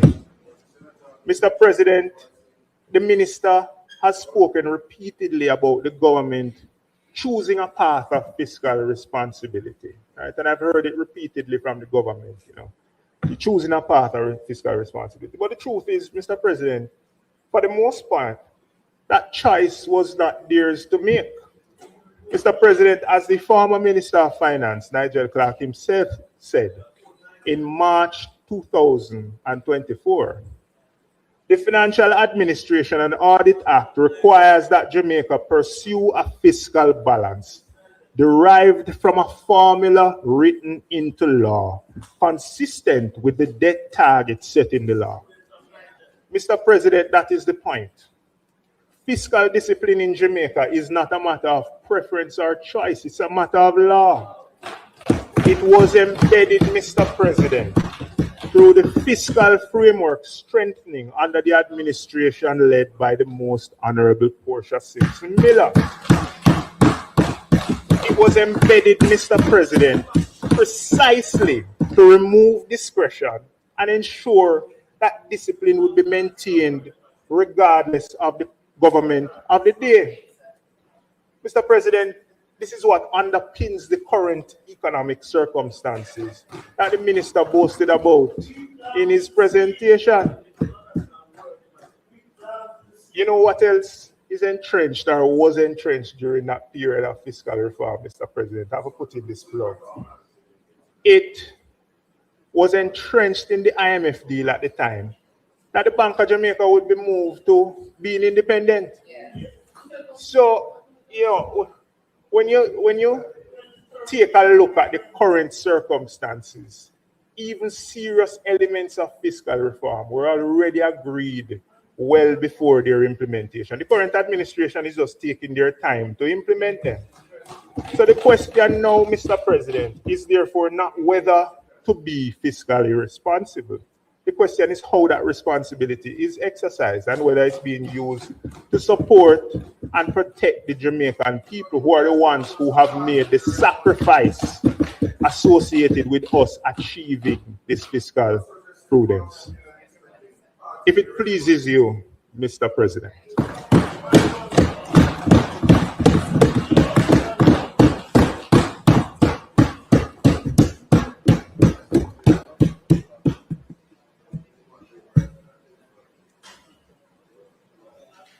Thank you very much, Senator Small Ferguson.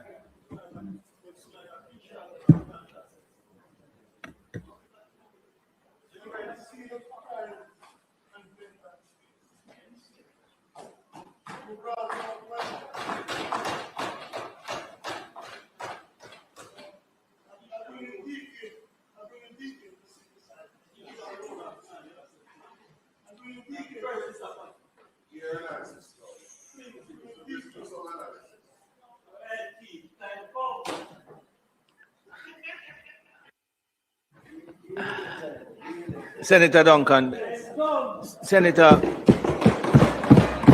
Cavan, engage your other mic for him.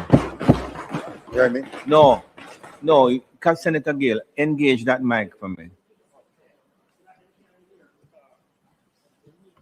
Senator Duncan. Yes. Mr. President.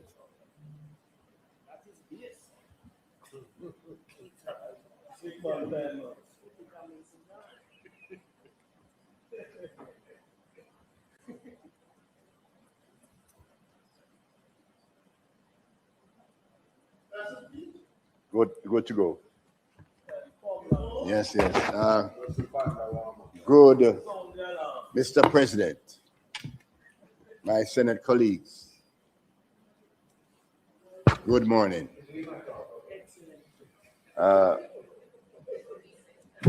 So, Senator Small Ferguson, you have made a few points, and I'd like to address them in relationship to in your presentation. Let me start with the last one, the point you made about hedging. And the former Minister of Finance, Dr. Nigel Clark, spoke to hedging. He said hedging is expensive, unpredictable, and can lead to losses if poorly timed. And we saw that poor timing in 2015. Now let me explain the approach of the Andrew Holness-led administration to gyrations and movement in commodity prices.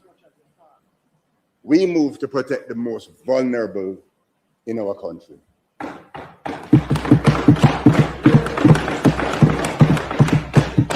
In 2022, in response to rising energy prices, the Jamaica Labour Party administration launched the We Care Energy Co-Pay program. The GOJ implemented a direct pass-through to the JPS where the government of Jamaica paid 20% of the electricity bill for households consuming 200 kilowatt hours or less per month, benefiting over 457,000 people for a period of April to July 2027. We protect the most vulnerable.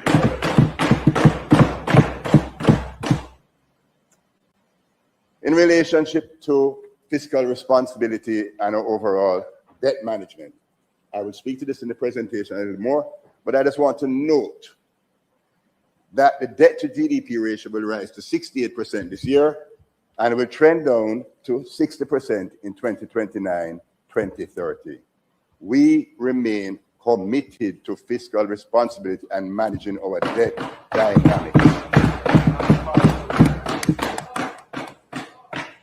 Thirdly, in relationship to NHT, the NHT will be spending 53.7 capital expenditure this year, which is almost 50% of the total public body spending, not central government, public body spending of over $100 billion. $53.7 billion on housing solutions. This year, starting construction over 10,000 units. And last year that there was significant delivery of units. We can't get into the numbers, but I'm telling you, this 53.7 that's earmarked and in the budget for units. Yeah, man, I have it right here. We will get back to that. We'll get back to that, sir. But thank you. Now, we talk about asset tax. And there was a big hullabaloo last time we spoke about this. We came here to debate the movement in the filing declaration date for corporate income tax. I came here prepared to deal with that, and you accused me of deflecting when it was you guys, you on that side that deflected and were speaking about the asset tax as a policy. No, there is alignment across the financial sector, economists on either side of the aisle of it being a distortionary tax, and the Honorable Nigel Clark and everyone has spoken to that. But we must make tough fiscal choices, and this government of Jamaica, the Andrew Holness-led administration, will make tough fiscal choices. But I note that in the Minister of Finance, in the spokesperson and Minister of Finance, and opposition leader made no recommendation about removing the asset tax in their presentation. So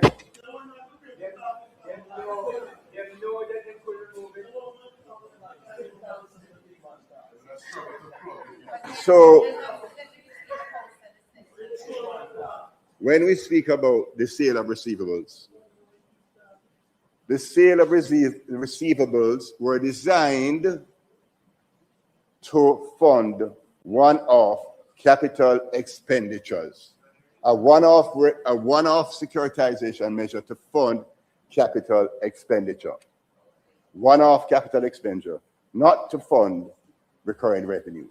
Thank you. Okay, that is a strategy to move and get things done.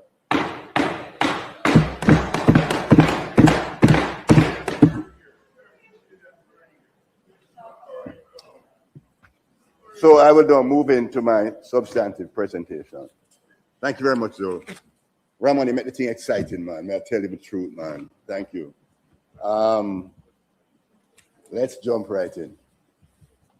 So I rise this afternoon to support and endorse the government's estimates of expenditure for the fiscal year 26-27 and support the passage of the Appropriations Act without amendment.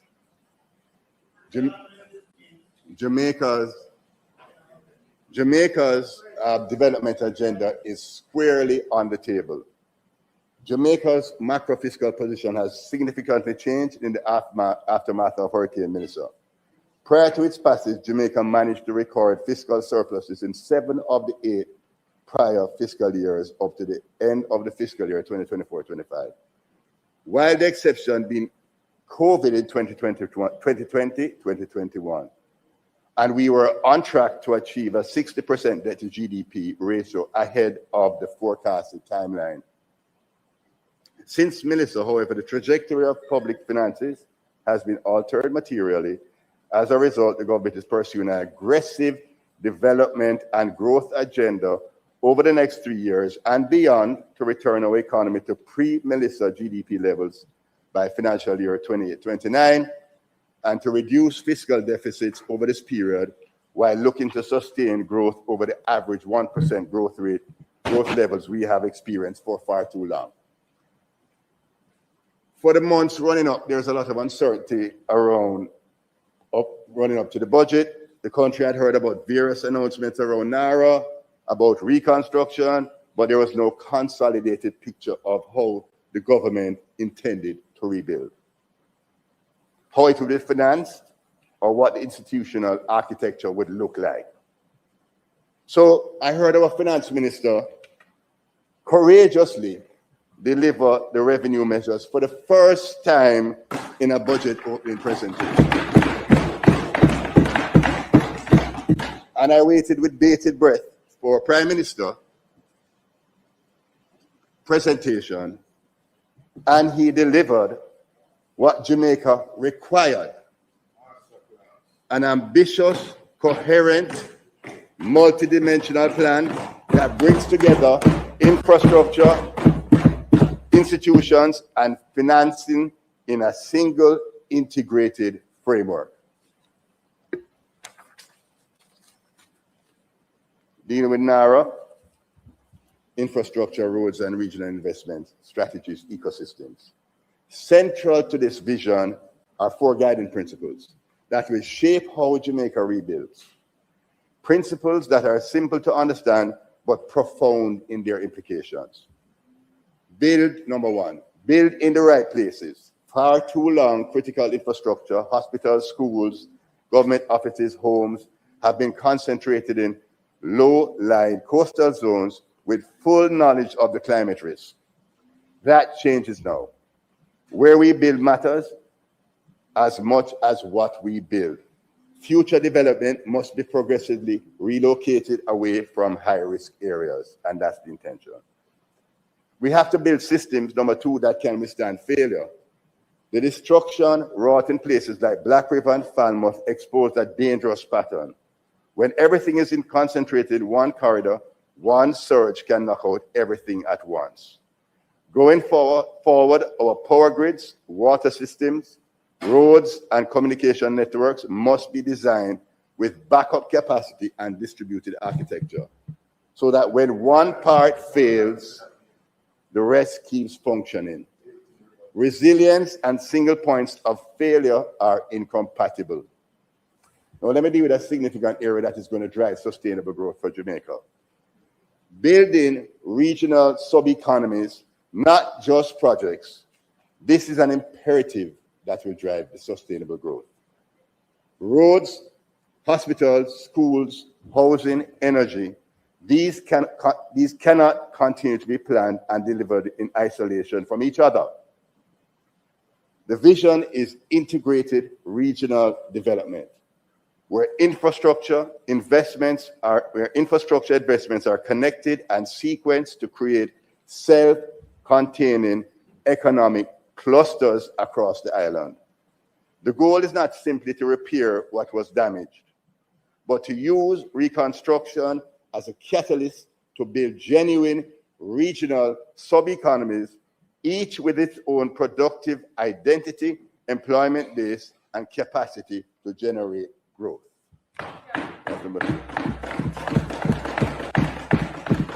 We're building, number 4, a broader economic base. Physical resilience alone is not enough.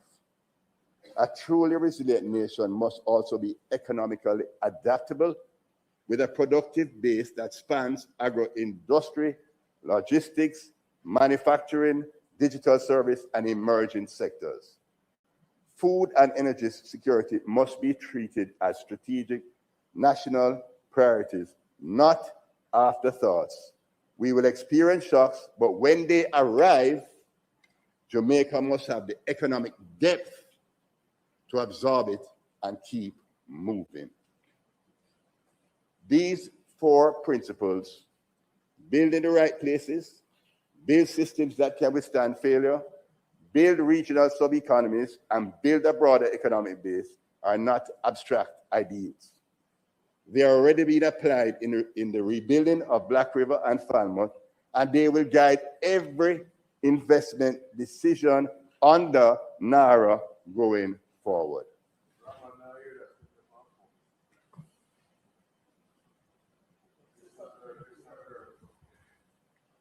want to speak a little bit about capital expenditure and the increases.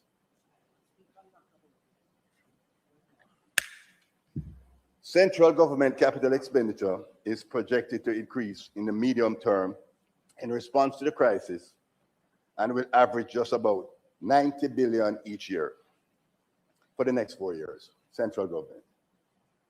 For 2026-27, the central government expenditure will be almost 100 billion. No, let me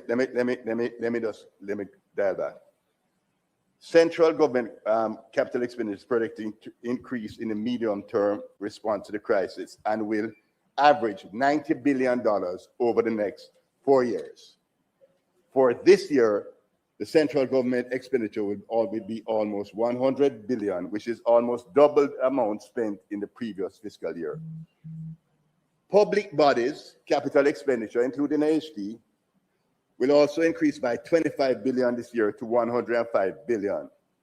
So for the upcoming fiscal year, the total capital expenditure budget between central government and public bodies will be over $200 billion and will sustain levels within the range of 160 to 180 billion through financial year 29-30, which is 40% to 50% greater than previous year averages.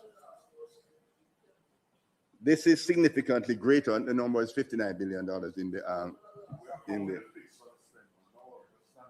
This is significantly greater than allocations during previous years, and we will need to overcome capacity and procurement challenges in order to execute on this expanded capital expenditure portfolio of projects. Growth is projected to range from 1% to 3% over the medium term, as outlined in the GOJ fiscal policy paper. So capital spending will be crucial to meet forecasted growth rates at the sustained growth levels above the historical 1% to 2% average. Maintaining these growth levels will ensure increased economic activity, tax revenues, and thereby improving the fiscal situation and moving Jamaica back to a balanced budget and materially lower fiscal deficit over time. So how we deal with the challenges and the delays and the bureaucracy. Timely execution of projects has been our main challenge. NARA and Fast Jamaica are meant to address this. The PM was right to acknowledge candidly that Jamaica has never lacked vision of projects. What has consistently failed us is speed of execution. The root causes are well known. Fragmented approvals, cumbersome procurement, bureaucratic layering. NARA directly addressed this for public infrastructure with special powers to accelerate approvals and project delivery. Equally important is Fast Jamaica, which established a structured fast-track pathway for transformational private investments of US $150 million or more.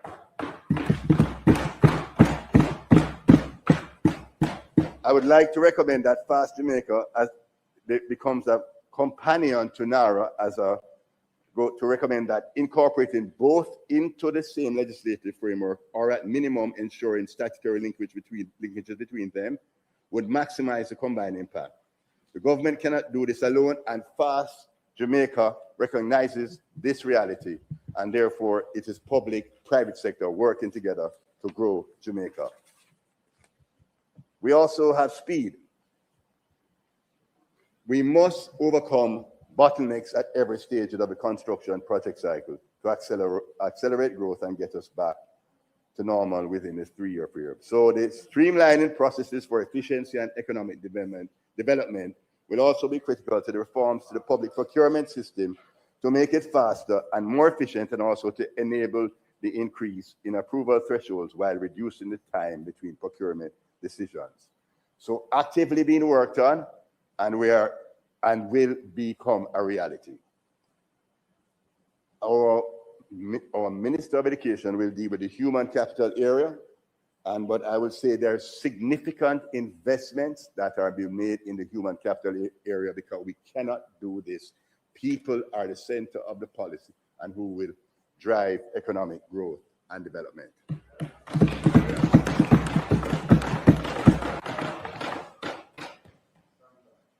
However, to complement the GOJ's human capital development efforts, given the scale of the rebuilding efforts, along with the shortfall of specialized skill sets in the private sector, we should look to leverage foreign talent for higher value-added services, which can transfer knowledge to our local talent over time.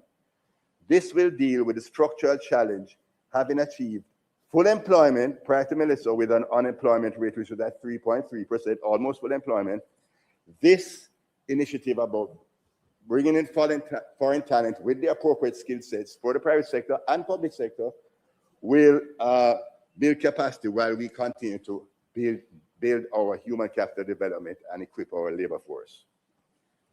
Speaking a little bit about energy, growth will also be massively helped by reducing Jamaica's energy costs, which average between US 35 cents and US 40 cents per kilowatt hour and are significantly higher than our peers across the Caribbean and Latin America, which currently averages 25 cents per kilowatt hour.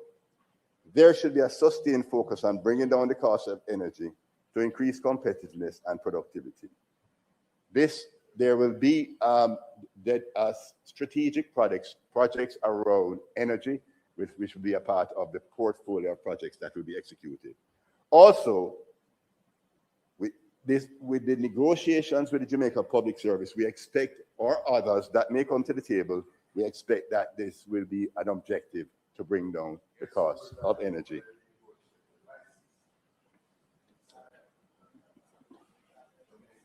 Public sector compensation and fiscal risk.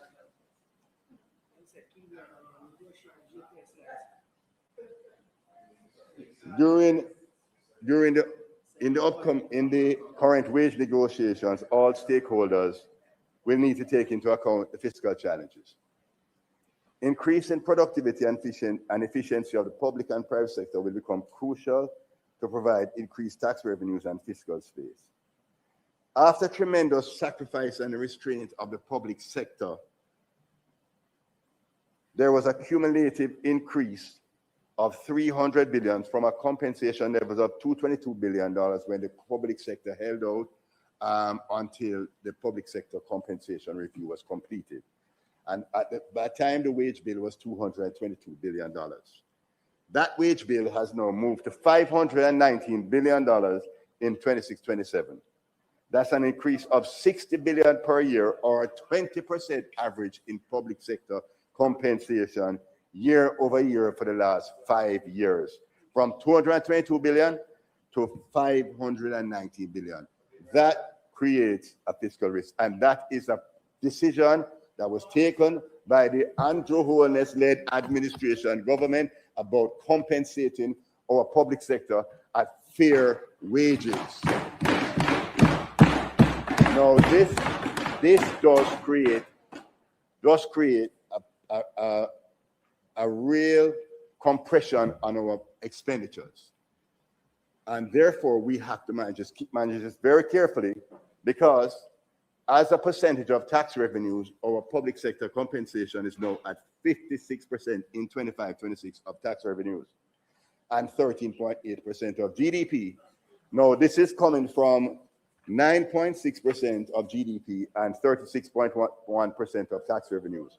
So as a country, as Jamaicans, we need to work together to ensure that we moderate, manage, and everybody takes a collective responsibility to this, because we need to educate, make our country aware, such that we can all manage expectations. As we know, if you have the public sector taking 56% of tax revenues, and it will average about right around 50% for the next 4 years as outlined in the fiscal policy paper, this will reduce the fiscal flexibility we have, and therefore we're talking about health, education, national security, and our social safety net. These are areas where we need to focus, so we just need to ensure that we have the right balance in terms of our expenditures. So we can, thank you very much on that point. Thank you. You can clap that one, you know. Keep saying that clap. Okay. You don't want to tap that point? Okay, let's move on. Let's deal with productivity. Let's deal with productivity. Senator Brown, let's deal with productivity. Let's deal with productivity because I know that you would very much want to see the productivity of the public and private sector increase. I know that you would definitely want to see the output of our country increase per worker. I know that all of us want exactly that.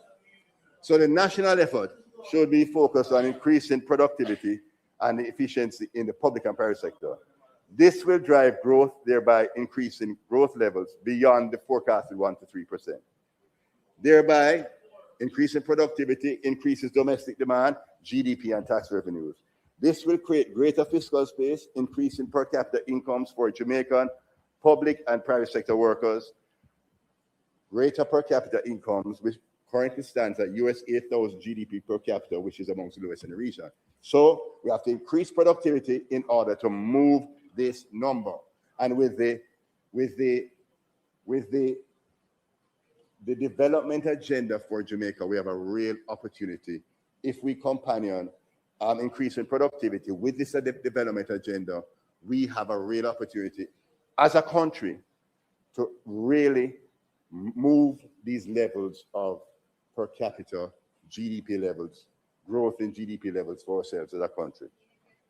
So Jamaica's productivity challenge is a wake-up call that we can no longer ignore. The data the Prime Minister presented on labor productivity was sobering and deserves to be widely discussed. Jamaica produces approximately $8.99 of output, US $9 of output per worker, 8.81. Less than half the Caribbean average of US $20.50. This is a structural challenge and it demands a structural response, including investment in skills, technology, and the productive sector. The PM has indicated a full policy position on productivity will be brought to Parliament, and that we welcome. That we welcome.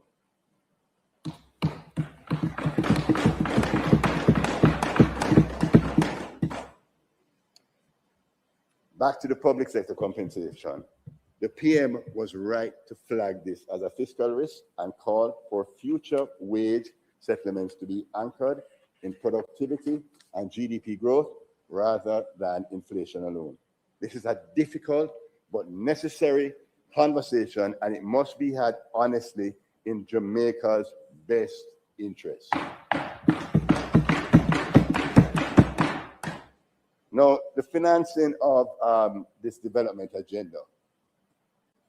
The core of the US $6.7 billion multilateral package, providing patient, affordable capital for public infrastructure where commercial returns alone cannot justify private investment. That's approximately $4.3 billion. This support package is designed to provide needed capital without destabilizing Jamaica's improved debt profile. And as we discussed a little earlier, Senator Small Ferguson, sir, we see Jamaica's debt to GDP ratio tracking back down to 60% by 2930, despite increased debt levels to finance this financing of our development, growth and development resurgence agenda.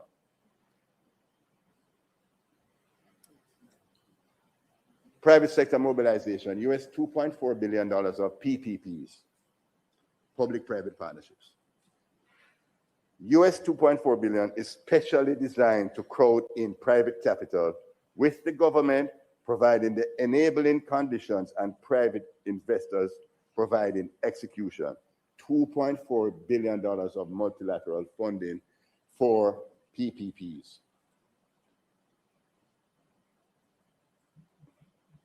Private sector coming together with the public sector to execute with timely and at scale. We have seen examples of this. Senator Tomlinson, IDB Invest and Sagicor, high value opportunities. IDB Invest and Sagicor with the Rio Cobre water treatment project, which was just implemented about last year, right?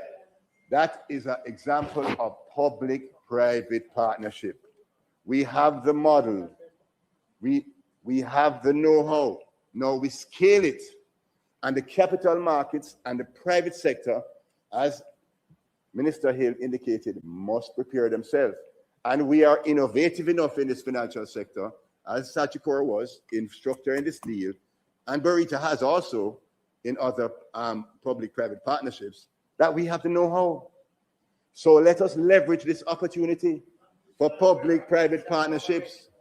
Let's leverage this US $2.4 billion and to be a companion to the $4.3 billion of that is funding public infrastructure, $6.7 billion US dollars available to drive growth and development, the resurgence of our Jamaican economy. Oh, we went a little further than that. Senator Small Ferguson, domestic capital. And as president of the JSDA, you have done tremendous work in this regard, sir, in leading that entity. And I acknowledge that. Senator Duncan, you might have to congratulate him after the sit-in. What the time done? You have a minute to wrap. Okay, minute to wrap up. I'm almost there. Okay. So domestic capital, mobilizing Jamaica's own savings through pension funds and insurance companies. I was particularly pleased to see that, and you and I are. The recent reforms announced by the Minister of Finance unlock long-term pools of institutional capital are very helpful in this regard, and this will be an area where the private sector can play a meaningful role in as we go forward. I'll also note that we have a listening government, that the recent government responsiveness on the beverage tax and the environmental protection levy demonstrate that this is a listening administration, willing to make adjustments when concerns are raised, and that is to be commended. In terms of the environment that we have created, and I know that one of my Senate colleague will speak to crime, but enabling to bring down the cost of security as a country, we have done tremendously well with murder rates trending to things. So a final call to action. I can beg you 1 minute? No. Okay, let me just finish this one then. I have enjoyed the budget debate. The opposition has put forward solutions and have moved away from their oppose stance, which I welcome. However, Finance Minister, the Honorable Favour Williams from Kai Dixon St. Catherine has been measured and has delivered a solid budget in her own style, along with solid gut-wrenching blows to the opposition, them sending them back to sharpen their pencils for the next budget debate. I have to acknowledge our visionary Honorable Prime Minister, Dr. Andrew Michael Holness, the builder, who has once again stepped up for Jamaica through relief, recovery, and now to our next phase of resurgence. I'm grateful for his steady hand guiding Jamaica through choppy waters, and I'm confident that come what may, under his leadership, Jamaica will continue to move forward to prosperity for all Jamaicans, regardless of class, creed, or political affiliation. Thank you. Thank you, Senator Duncan.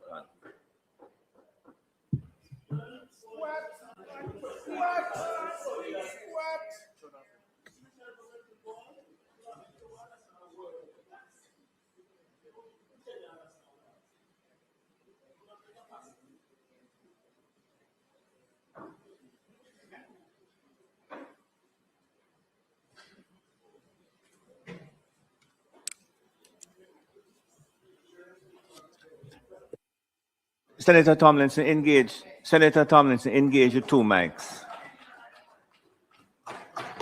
Thank you, my colleague.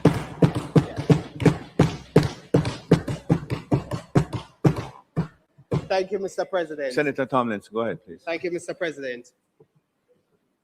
As I speak today, I do so fully conscious that I represent in part a generation of Jamaicans whose voice is not always reflected in decision-making in this chamber.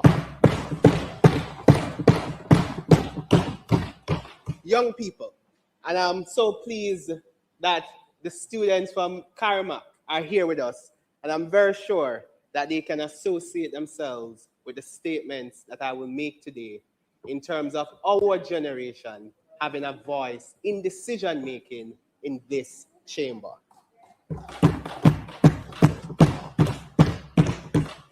They are the same young people I hear Senator Marlon Morgan, my friend, and the Minister of Education through the Ministry of Education and Youth encouraging. I hear you. You have been telling them that their voices matter and that the future of the country is theirs to carry. Yet, when I engage them, Mr. President, I hear something different. And I talk to them, you know, they're my peers. And sometimes I would post clips of me on social media, and the young people would tell me, I'm proud of you, because they see themselves with what is happening here in terms of someone from their generation. But what they say after, Mr. President, is what usually breaks my heart, Minister. They would say, Senator, I don't see a future for me here. They speak openly about their desire to leave and seek opportunities elsewhere. And when I ask them, in the face of tightening immigration policies and the growing uncertainties up north, are you still willing to go? And you know what they said is usually sobering? They say, I'd rather take my chances up there than stay here. That, Mr. President, is very heartbreaking. And what is even more, Mr. President, troubling about that expression is that they are working. They are young people who have a job, people who you would regard to be gainfully employed, Mr. President. And that is the difficult part about that expression. Mr. President, that reality is one of the main reasons I approached this budget debate with such anticipation. Because if Jamaicans no longer believe that there's opportunity at home, then the budget debate must be about creating that belief.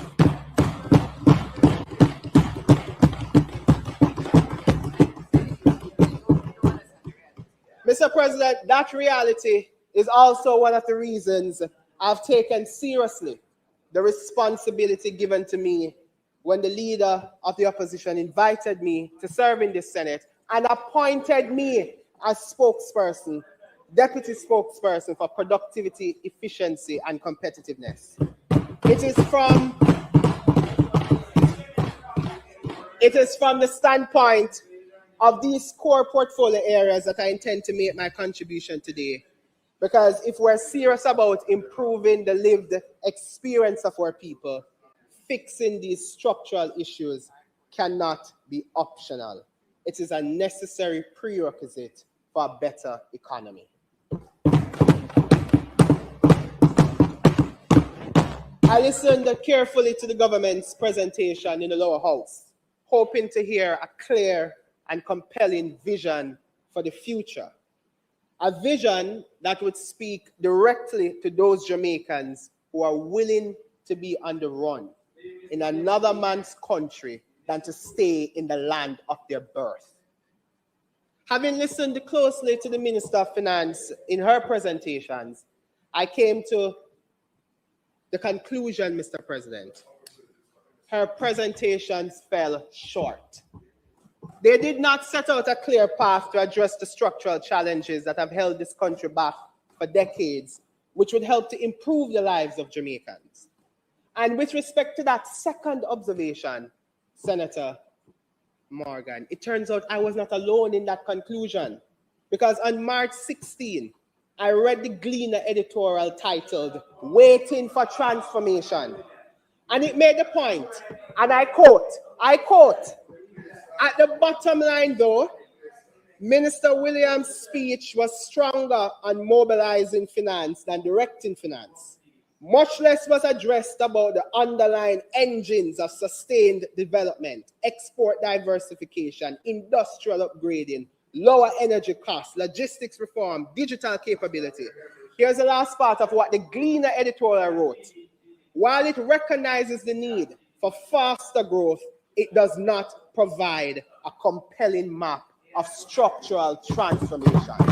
Not my words, the Gleaner editorial, Mr. President. I then turned my attention to the Prime Minister's contribution, hopeful that he would fill the gap in his bite at the cherry. To be fair, he did make an attempt, and you have to be fair in your analysis. He did make an attempt to address some of the structural issues, but it was clear, Mr. President, the effort did not go far enough. The response, in my estimation, lacked depth in many areas.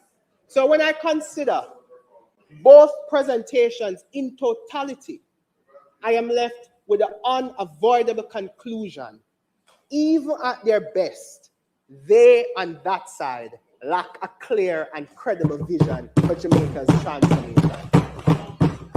So I want to take the opportunity, before I articulate an alternative vision for Jamaica, I want to respond to the Prime Minister. I'll start with the re-announcements of projects, Mr. President. In particular, there was a series of announcements that were put before the country. At first glance, the list is ambitious. It speaks to infrastructure, investment, and transformation. And to be clear, Mr. President, there's nothing wrong with ambition, but ambition must be matched with credibility. Because when one examines these announcements more closely, a number of concerns arise. First, Mr. President, many of these projects are not new. They are re-announcements. Projects, re-announcements on top of re-announcements, Mr. President. Nothing new. In fact, 30 of the projects that were announced, Mr. President, when I checked, were re-announced as far back as 2018. That in itself, Mr. President, raises a question about execution. For example, Mr. President, the Trelawney Multipurpose Stadium development, announced from 2018. In fact, the Prime Minister said it was underway at the time. My God. And the new urban center for Trelawney have both been referenced in previous announcements. Yet, we are still awaiting clear timelines and evidence of execution. Second, Mr. President, they lack specificity. We have not been given clear timelines. We have not been told that these projects will commence, or when these projects will commence, what phase they are currently in, and when the Jamaican people can reasonably expect to see delivery. And in public policy, my friends on that side know that timelines are a measure of accountability. Third, Mr. President, is very important. When one turns to the estimate of expenditure, and I know this book, I'm an economist, a fiscal economist, I go through this. When I look through this, I cannot find any of the projects announced by the government. And when I look in the public body's estimate, Mr. President, I don't see any of the projects. Mr. President, we in this chamber, Mr. President, the debate exciting. Then get a lick over this, Mr. President.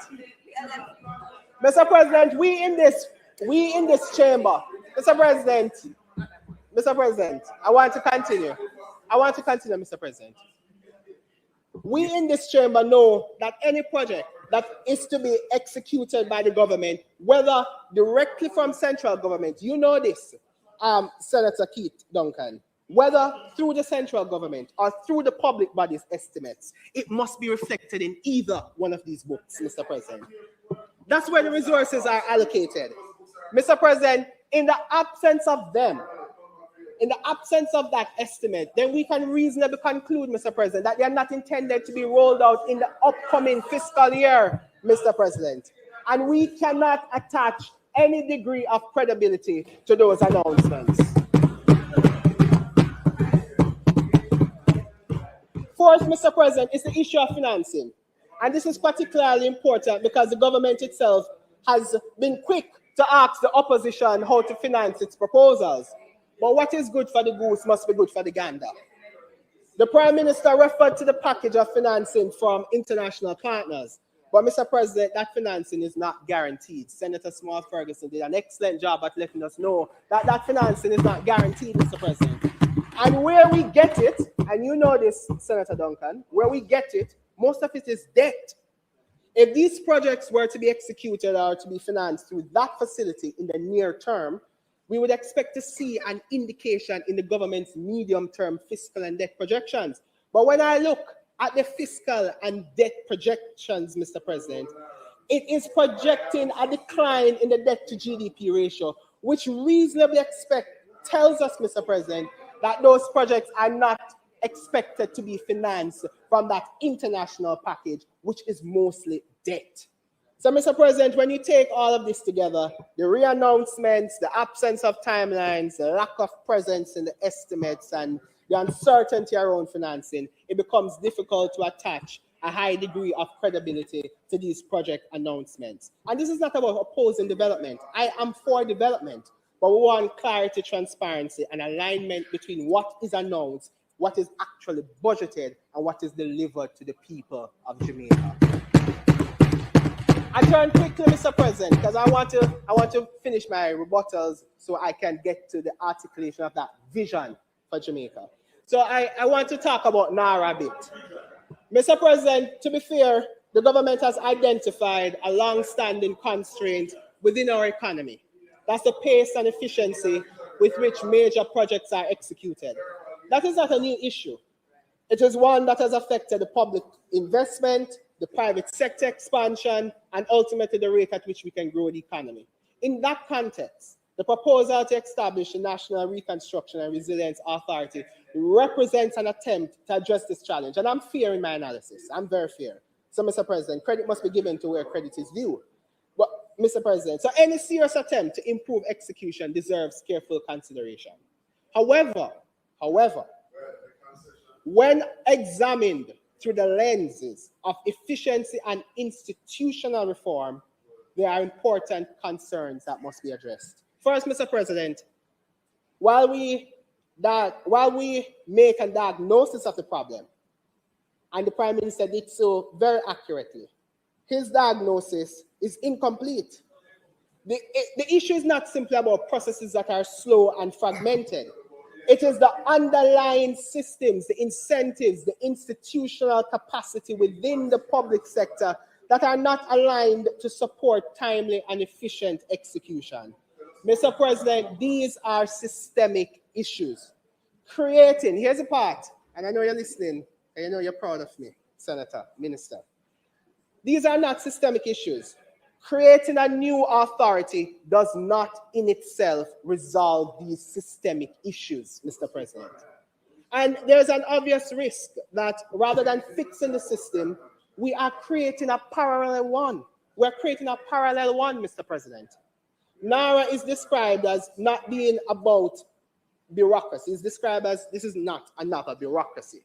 Yet it is being given special powers, a central coordination role, the ability to bypass existing processes. Along this side, Mr. President, or alongside this, Mr. President, the government has proposed FAST. And trust me, there are so many acronyms I can't keep up. You have FAST, you have SPEED.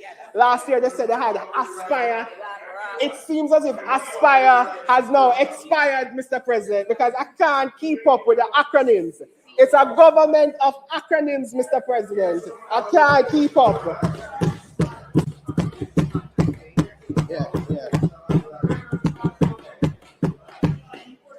Mr. President, we must consider sustainability. Here's the thing about NARA that I don't think you all know over there. We must consider sustainability. The Prime Minister has indicated that NARA will operate with a sunset clause of 5 years.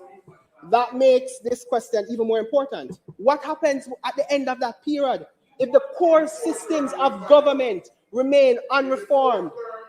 Do we simply return to the same inefficiencies that we're trying to escape today when that sunset clause for NARA comes into effect? Mr. President, a temporary solution cannot substitute for permanent institutional reform. And fourth, Mr. President, there is a critical issue of integrity. Listen, I know you have a significant challenge with this word, integrity. So listen up. Mr. President, there's a critical issue with accountability and integrity in execution. The government has indicated that NARA will have accelerated powers in relation to approvals and procurement, and FAST Jamaica will facilitate large-scale investment through expedited processes, including, in some cases, direct engagement with investors. While the speed is important, it cannot come at the expense of transparency and accountability. To be clear, Mr. President, the announcement of an oversight body and the indication that it will be chaired by a well-known professor is a positive step. He's a distinguished Jamaican with an international reputation for excellence, and his investment should be given confidence. But, Mr. President, strong individuals alone cannot substitute for strong systems. Given the number of issues relating to public procurement and project execution that have been raised by the Auditor General about this particular government, the Jamaican people are entitled to a clear understanding of the guardrails, Mr. President, that will govern this new framework. We simply cannot trust them. We have seen too many issues of misappropriation. So we want clear accountability, Mr. President. What will ensure transparency in the selection of contractors? We don't know. What mechanisms will govern the treatment of unsolicited proposals? We don't know. How will the value for money, or how will value for money be independently assessed in accelerated processes? We don't know, Mr. President. And finally, what real-time reporting will be available to the Parliament and the public? Again, Mr. President, we simply do not know. Mr. President, if we are to move faster, we must also become more transparent, not less. In that regard, there are practical steps that should strengthen confidence in this framework. These should include, in my estimation, mandatory public disclosure of all NARA-approved projects and contracts, independent procurement oversight of key decision points, clear and published evaluation criteria for FAST Jamaica projects, and regular reporting to Parliament and performance timelines and execution. Because, Mr. President, we simply cannot trust those on that side with the government's treasury trust. Mr. President, I want to turn quickly to productivity. It's a core area of my portfolio that the leader asked me to serve as deputy spokesperson. The Prime Minister has rightly identified one of the central challenges facing our economy, and on this point, Mr. President, I agree with him.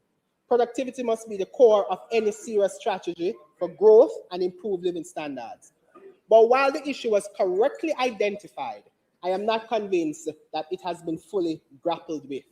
Because productivity is not simply about output per worker. Again, I'm an economist. I know that. It is about efficiency. We combine all the factors of production, labor, capital, technology, systems to generate value. In other words, Mr. President, we must be focused on total factor productivity. And that requires a much deeper and more coordinated policy response than what we have heard. Mr. President, what is very interesting is that I recalled in 2019, the government announced that it had developed a national productivity policy. Yet, since that announcement, Mr. President, we have heard very little about the status, its implementation or impact. Again, reinforcing my point that this is a government of announcements and re-announcements, Mr. President. If productivity is indeed a priority, then that policy must be brought forward, fast-tracked and tabled in this Parliament so that the country can understand the framework being used to drive improvement. Mr. President, the Prime Minister also made a point in relation to wages and productivity, and I hear Senator Duncan taking this on. He indicated that the increases in wages must be linked to productivity and GDP growth, and that increases that are disconnected from productivity gains risk eroding purchasing power through inflation. That's a very valid and important point. But Mr. President, that principle cannot stand on its own. It must be supported by systems, because if we are to link compensation to productivity, particularly in the public sector, then we must have a credible and transparent performance management framework that allows us to measure output, track efficiency, and reward performance. At present, those systems are not sufficiently developed to support the kind of linkage that is being proposed by the government. So while the principle is sound, Mr. President, the institutional framework required to operationalize it is still lacking. Mr. President, when we speak about productivity, we must also confront the real everyday constraints that limit the efficiency of our workforce. One of the most significant of these constraints is transportation. Trust me, it was difficult for me to come down here this morning when I left Mona. Every day, Jamaicans spend hours in traffic commuting from communities like Papine to New Kingston, from downtown to Half a Tree, from Spanish Town into the corporate area. Journeys, Mr. President, under normal conditions should take a fraction of time, are routinely being doubled and even tripled. That is not just an inconvenience, it is an economic cost. And I know some of you with your blue lights over there, you don't experience this. So because you have your blue lights to transport you, you don't feel as if you must address the challenge because you have your blue lights to transport you, while average Jamaicans sit in traffic for hours, Mr. President. The structure of our transport system reflects a deeper policy gap. We have seen a steady increase in the number of motor vehicles on our roads, with tens of thousands being added each year at a significant cost. At the same time, a substantial share of our fuel imports are consumed by ground transportation. Mr. President, the public transportation system remains inefficient, fragmented, and heavily reliant on private vehicle ownership, often with single occupants. Mr. President, that is not a sustainable model.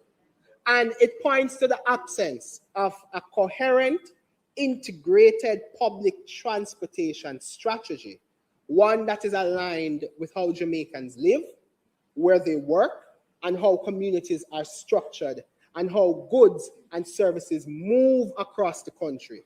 Instead, Mr. President, what we see is a pattern of reactive measures, road expansions here and there, adjustments right there, adjustments there, but no comprehensive framework that treats transportation as a central pillar of national development. If we're serious about improving productivity, then transportation cannot be an afterthought.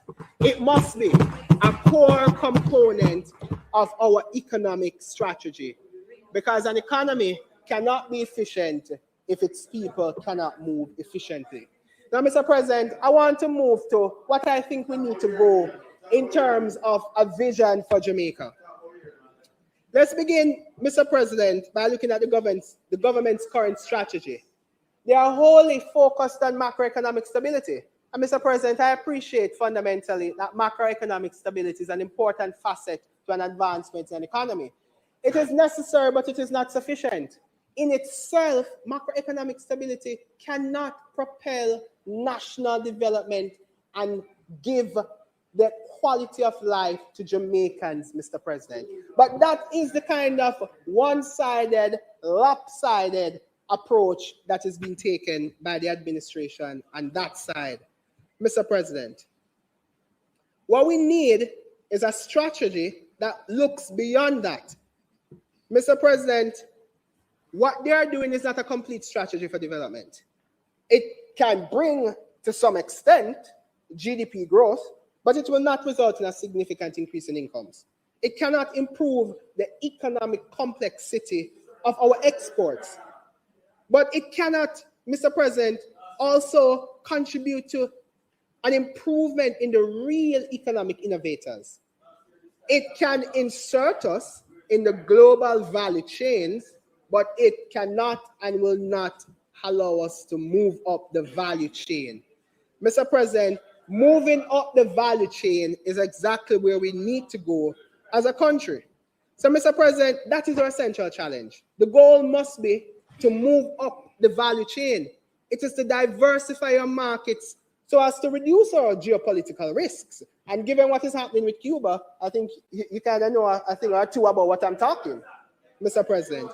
The only way to increase wages and on a sustainable basis to put our public finances on a truly solid footing, the only way we can do that, Mr. President, to improve health service, to make adequate future provision for national disasters, Mr. President, all of these things to give Jamaicans an improved quality of life is to improve that access to global markets and moving up the value chain. So what is to be done?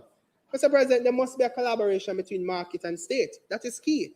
We have got to understand that our strategy cannot be reliant on market alone or the state alone. It must be both. And this is a fundamental perspective that I have throughout the entire literature of economic philosophical thinking. When I go through that, my fundamental economic perspective is that the role of the state is central. It cannot be left up to markets. So this sort of neoliberal approach that simply focuses on the private sector, excluding the coordinating and big role of the government, Mr. President, is problematic. One hand cannot clap.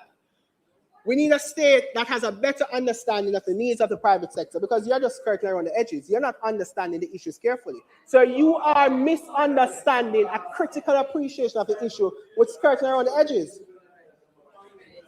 Mr. President, on both sides, we agree that more needs to be done. So, Mr. President, what you need is a strong developmental state. The main reason for this, Mr. President, is that development requires, and I know you know this, given your background, development requires patient capital. This is because development takes time, more than 20 years. It's not a matter of election cycle or to which, election cycle or this time constraint between parties, Mr. President. We're talking about deep, lifelong transformation here, not about political slogans. So the need for a strong developmental state is therefore a technical requirement for development. Likewise, the need for strong, globally competitive private sector is also an absolute critical technical requirement. And this is not about ideological differences. Mr. President, if you look across the Asian economies and the development that has been sparked from the 1990s, the early 2000s, Mr. President, the state has been a clear driving force behind that. Those up north tell you that the government should stay out. But when you carefully examine their approach, they have been quietly directing industries and providing stimulus to advance their economies. So while they up north tell you to take a particular approach, if you critically examine what they have been doing, they have not been doing the same, Mr. President. So what we are saying is that there must be a big role for government going forward, Mr. President. And this is not about an overbearing state. I must clarify that. I'm not calling for an overbearing state sector. The goal here is completely different. The goal is to use the state to develop a stronger private sector, Mr. President. In one area is research and development. The extent of research and development that is needed to improve our economic complexity and the quality of our exports to drive us up the value chain cannot be sufficiently done by the private sector. Mr. President, we need the Scientific Research Council and government's allocation in that regard to be directed at looking at the quality of our exports and what needs to be improved. Mr. President, there's a lot more I can say, and I'm waiting patiently for the state of the nation debate where we can continue to articulate how we can improve the competitiveness of our economy, because we will not improve living standards if we do not improve that competitiveness. I'm not done, a lot more, but I am mindful of the time. So, Mr. President, the fact of the matter is the budget presentation on that side has not convinced a Jamaican who is willing to be on the run in another man's country to stay in the land of their birth. I am very disappointed, Mr. President. Thank you, Mr. President.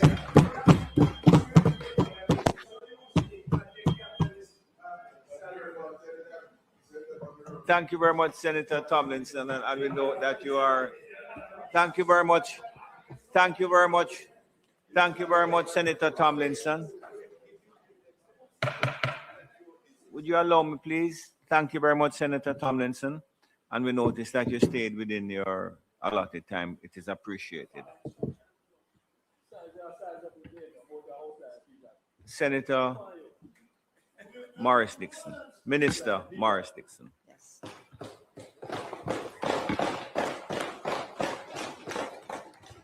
Mr. President, colleagues, Jamaicans watching and listening at home and abroad, I am humbled to be on my feet to contribute to my third appropriation debate. It's three now. I want to acknowledge the Karamat students who are here. I know many of you will leave and go and work into media. We need you more than ever in the media space. We need you to tell the truth, to be able to tell Jamaicans what is real and what is not. And you're gonna have to be able to dispel misinformation and disinformation. And there is a lot of that in our country, and so we need you very much. Mr. President, I would like to remind everybody about September 3, 2025. On that day, Jamaica judged the work of the government and its commitments for the future. The people's decision was clear and unambiguous.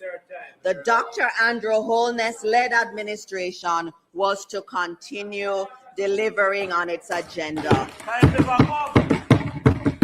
Mr. President, the people of Jamaica gave us the green light again.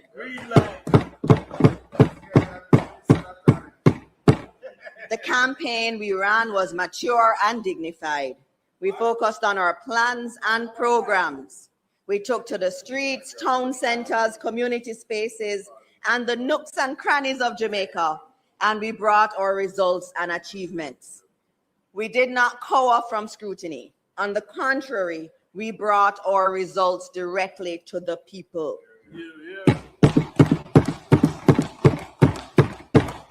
In the weeks following, we unveiled the most comprehensive, most ambitious manifesto in Jamaica's history. I recall the naysayers who said it could not work. They said it would not be able to be implemented. But the electorate knows our character, and they entrusted us with the reins. Less than 60 days from election on October 28, 2025, Jamaica faced down Hurricane Melissa. Through the grace of Almighty God, we were spared the worst. It could have been worse. We were bruised, but God still protected us. With more than approximately 50% of 2024's GDP gone, the scale of the challenge before us escaped living memory. We're in unprecedented water, Mr. President, yet we are rebuilding towards resurgence. Mr. President,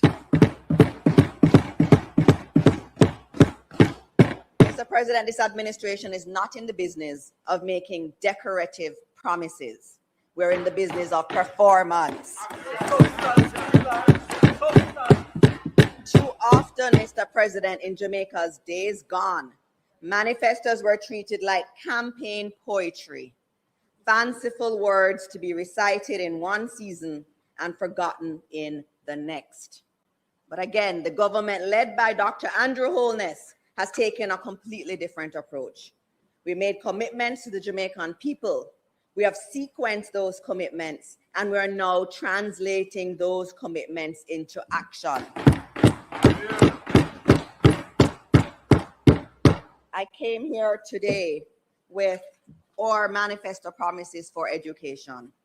And I can already show how many of the things in here are already being done. We said we'd build 6 new STEAM schools, and this budget has provisions for the undertaking of the first 2. Mr. President, we said we would create stronger pathways from learning to earning. And now we're doing exactly that through the tertiary LEAP program, and I'll speak about that some more. We said we would expand access to skills training, and we're now advancing one of the boldest steps in that direction for Jamaicans. We said we would modernize apprenticeship, and now Apprenticeship 3.0 is taking real shape. Mr. President, we also said that youth advancement cannot be separated from the realities of adult life.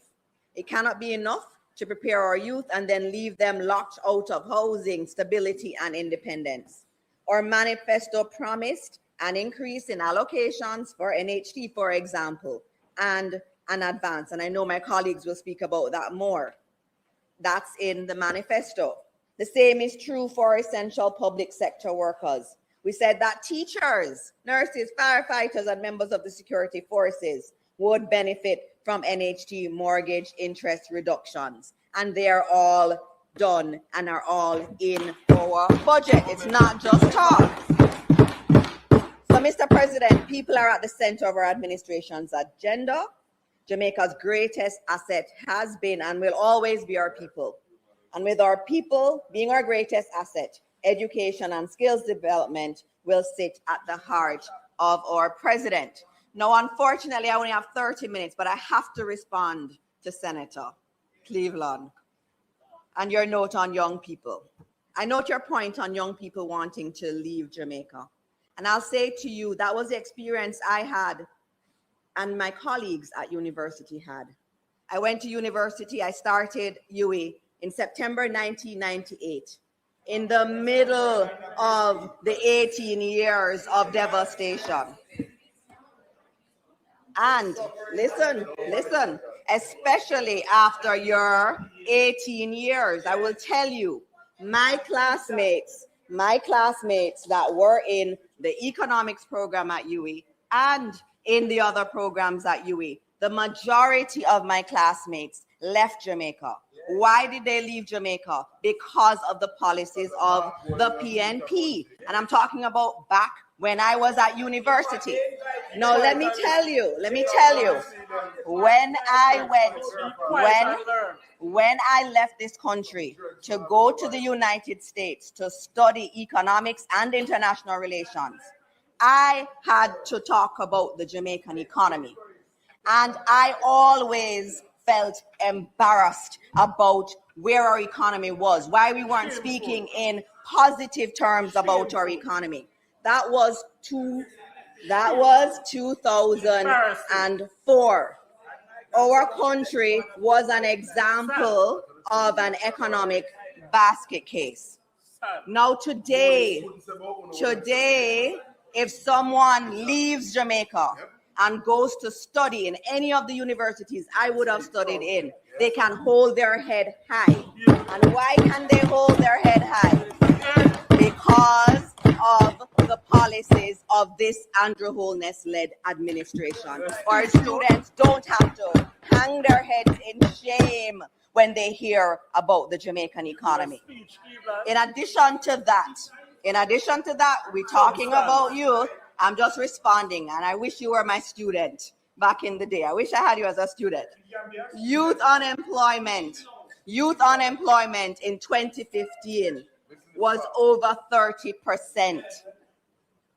The last set of data we had, youth unemployment was at 10.6%. And if we look at the numbers in the United States of America, if we're looking at the numbers in foreign, their youth unemployment rate is at 10.8%. We're at 10.6%. Those are the kinds of numbers we have to talk about. When we talk about including youth, yesterday I was with the Youth Advisory Council. The Youth Advisory Council is with me. They're sitting down giving me policy advice on a regular basis. On Wednesday, I was at the University of Technology. What were we doing there? Talking about how the budget affects young people, and they were able to find for themselves the things in the budget that were really very much wonderful for them. In addition to that, in terms of young people, we see that reservation that's carved out for young people under the NHT, for those who are under 35. That came from the Youth Parliament. It was our administration that listened to these young people and increased that reservation. In addition to that, and I'm sorry I have to use up my time, but I had to say these things, young people asked for help to start more businesses. And we've done that. We have a Tools for Trade program now. Anyone who does a trade program in Heart will get a grant that they can use to purchase their tools. Also, they wanted help to start their business. And we have grants, not loans, grants that we give to anyone, especially if you are a level 4, for example, and you did a STEM related area at Heart. We give you $300,000, no questions asked, for your equipment so that you can start your life and start a business. And Mr. President, I could go on and on, about young people, but I had to deviate from what I was going to say to note that. I also want to speak just very briefly, Mr. President, on NARA, and I know my colleague, Senator Keith Duncan, would have done some, but I just wanted to note something. The bill is going to come to us in the Senate. The bill is going to have all of the details around NARA. We will be able to debate it at this time. I think it's disingenuous to say that we don't see anything around NARA when we know that there is a bill that is going to be coming. And the other part of it too, in terms of NARA will be time-bound. The Prime Minister has noted that. It will have special powers around it. And this is important. This is very important. I think both our sides agree that it's too hard to do business. It's too hard for investors. We all agree. And so, given the scale of the problem in the West, we have to give this body extraordinary powers so that it can act.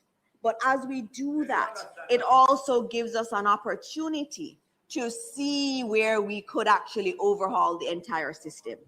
And that's really a good way to do policy making, where you know you have an issue and you say, all right, I'm going to try to fix this issue and I'm going to change the rules around dealing with this issue. And as I do that, I can get evidence that this actually works, and then I roll it out across the whole system. That's the way you do good policy.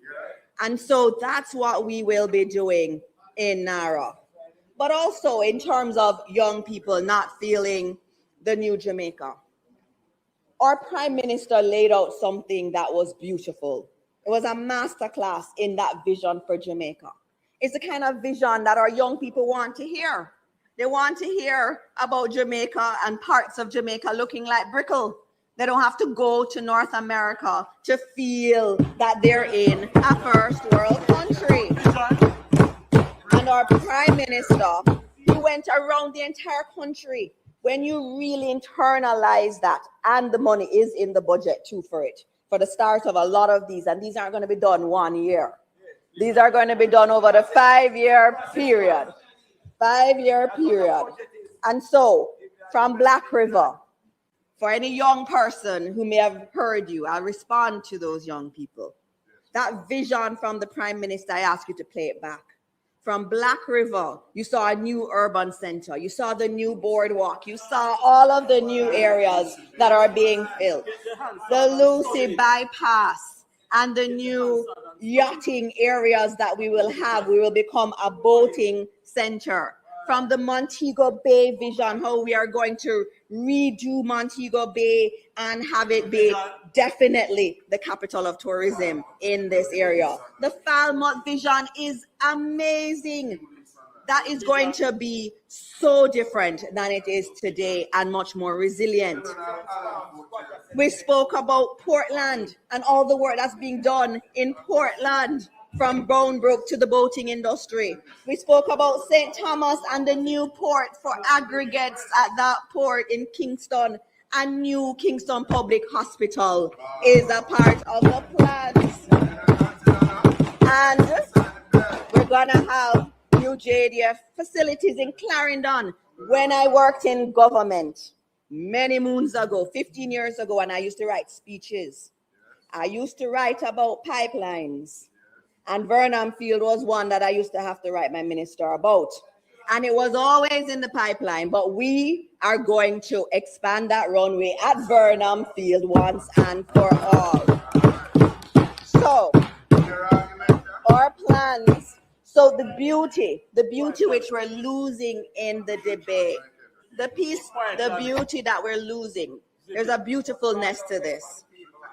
There is reconstruction, which is necessary in the West.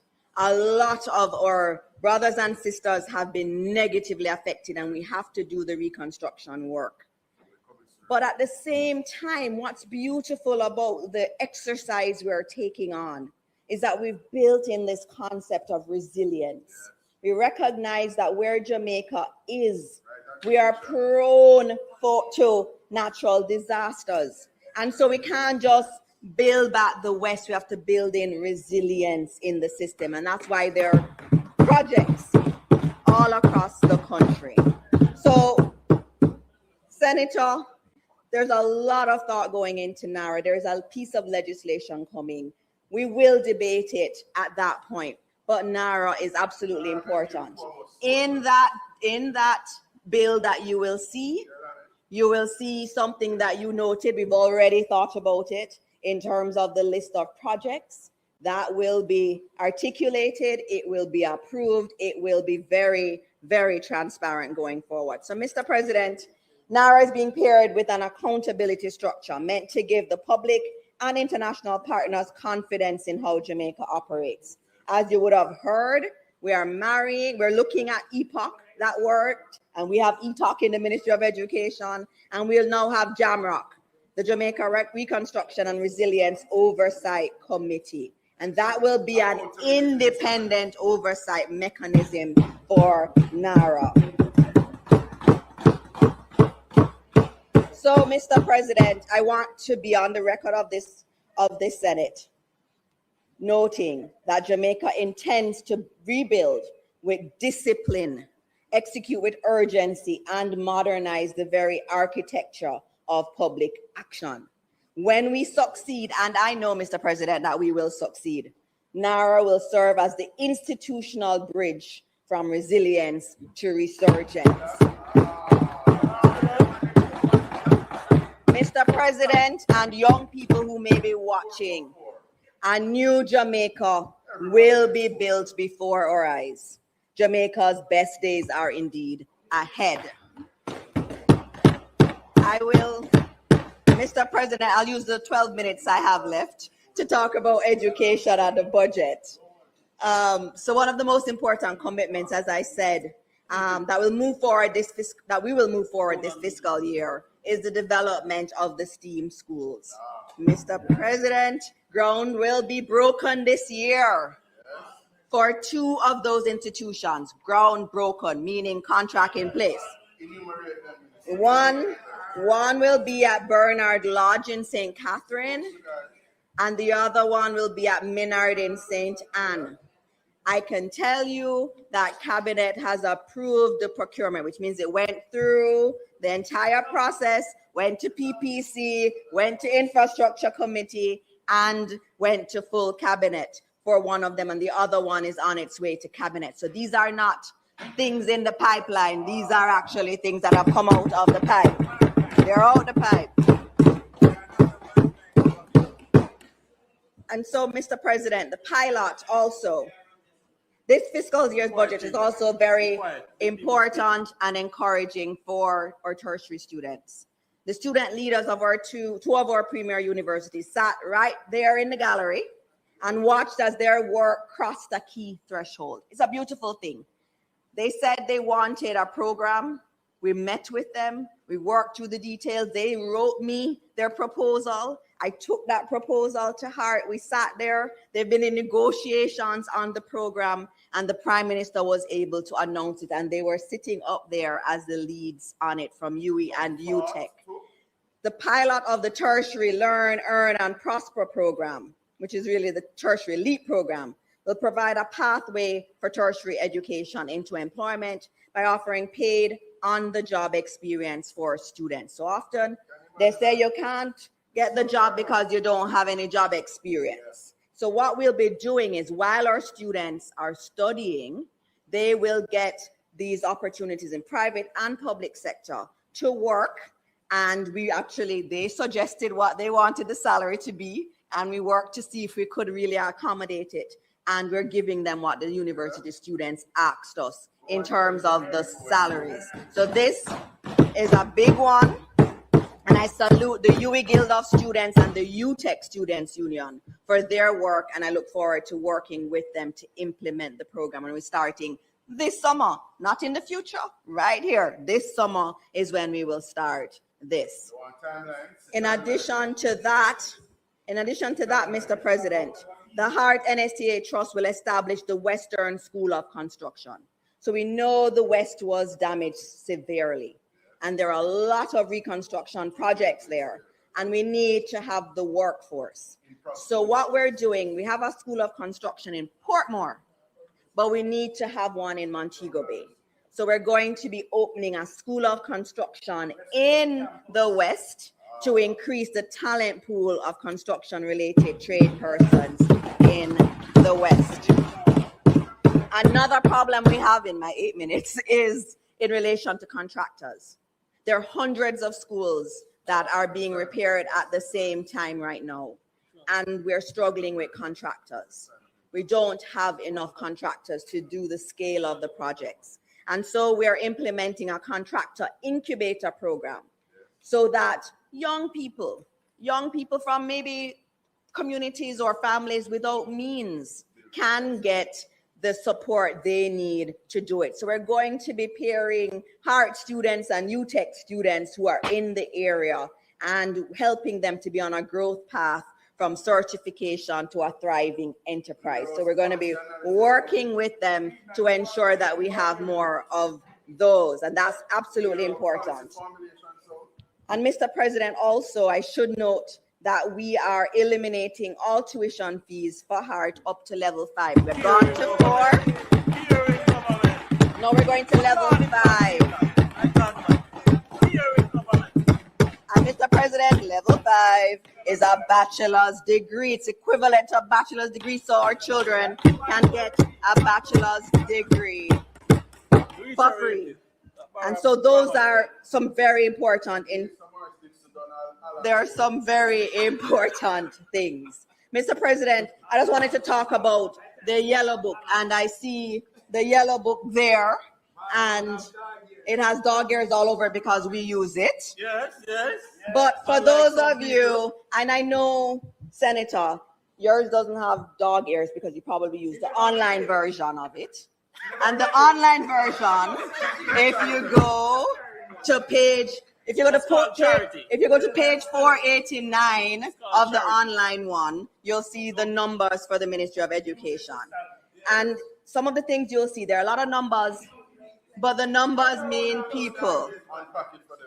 So, Mr. President, did you know that only 108 institutions, basic school institutions, do not have a trained teacher paid for by the government? Basic schools are not run by the government, but the government has put a paid teacher in every school except 108. But guess what, Mr. President? Those 108 are in this budget. So every school will have at least one trained teacher at their early childhood level. In addition to that, in the Yellow Book, you will see that we are continuing to provide lunch and breakfast for our worst performing schools. In addition to that, Mr. President, in the Yellow Book, we know there are more special needs students in our country, and we've doubled the number of special needs assistants to 1,400. We have a termite problem in the country, big termite problem, especially in Clarendon and in Manchester. Everybody tells me about the problem. And so we've allocated $100 million to treat our schools. We've also been increasing internet connectivity. We're adding satellite to the mix. We have acquired 800 smart boards, and every single primary school in Jamaica will get their computers for their computer lab. In addition, Mr. President, those numbers in the Yellow Book speak to 18 new schools that will get their security fencing. That's a problem that we've seen, and we've allocated the funds for that. We've also allocated funds for electrical upgrades. And we're also doing significant work on schools like Boundbrook Primary and Donald Quarry High during this year. And there are another 9 schools that have been approved by PCIP, and I can't go through them given time. So, Mr. President, the administration values people development. Despite everything, the hurricane, once in a generation economic fallout, geopolitical upheavals around the globe, this government, this Andrew Holness-led administration increased the allocation to the Ministry of Education. And Mr. President, this was done because we see education and skills training as a pathway from poverty to prosperity. Mr. President, when one stands back and examines our 26-27 Plan of Action for Human Capital Development, a coherent continuum emerges. The task now, however, is execution. We'll now take these announcements, as we always do, from the pages of the Yellow Book to the people. The STEAM schools must be built well and staffed properly. LEAP placements must be meaningful. Apprenticeship pathways must lead to real employment and the emergence of new industries. A resilient and resurgent Jamaica cannot be built by concrete or asphalt or any measure of capital expenditure alone. The new Jamaica will be built by trained minds, skilled hands, empowered teachers, and a confident people. This administration is serious about Jamaica's resurgence. And Mr. President, we are serious about unleashing the potential of people. There is much more to say, and I'll definitely say more because I can't do everything today. But Mr. President, this appropriation bill is the people's bill, and I support this legislation and I look forward to its approval. May it please you, Mr. President. Thank you very much, Minister. I'd indicated that I would have gone up to 145.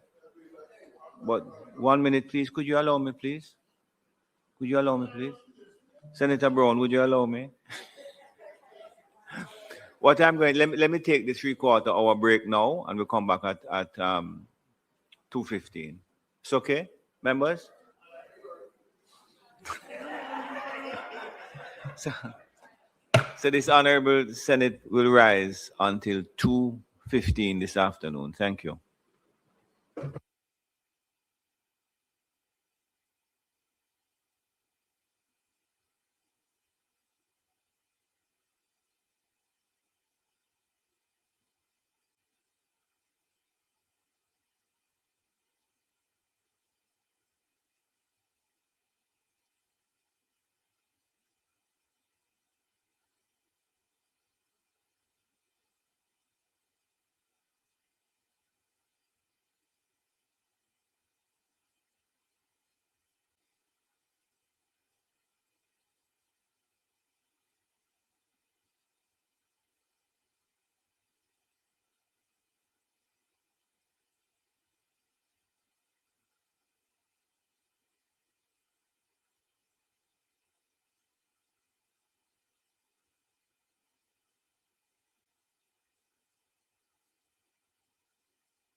I don't want you to come to me with that foolishness, you know.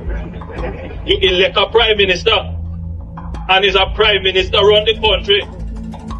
It is time we learn to hold our leaders accountable for their actions and stop making excuses for them. Stop making excuses.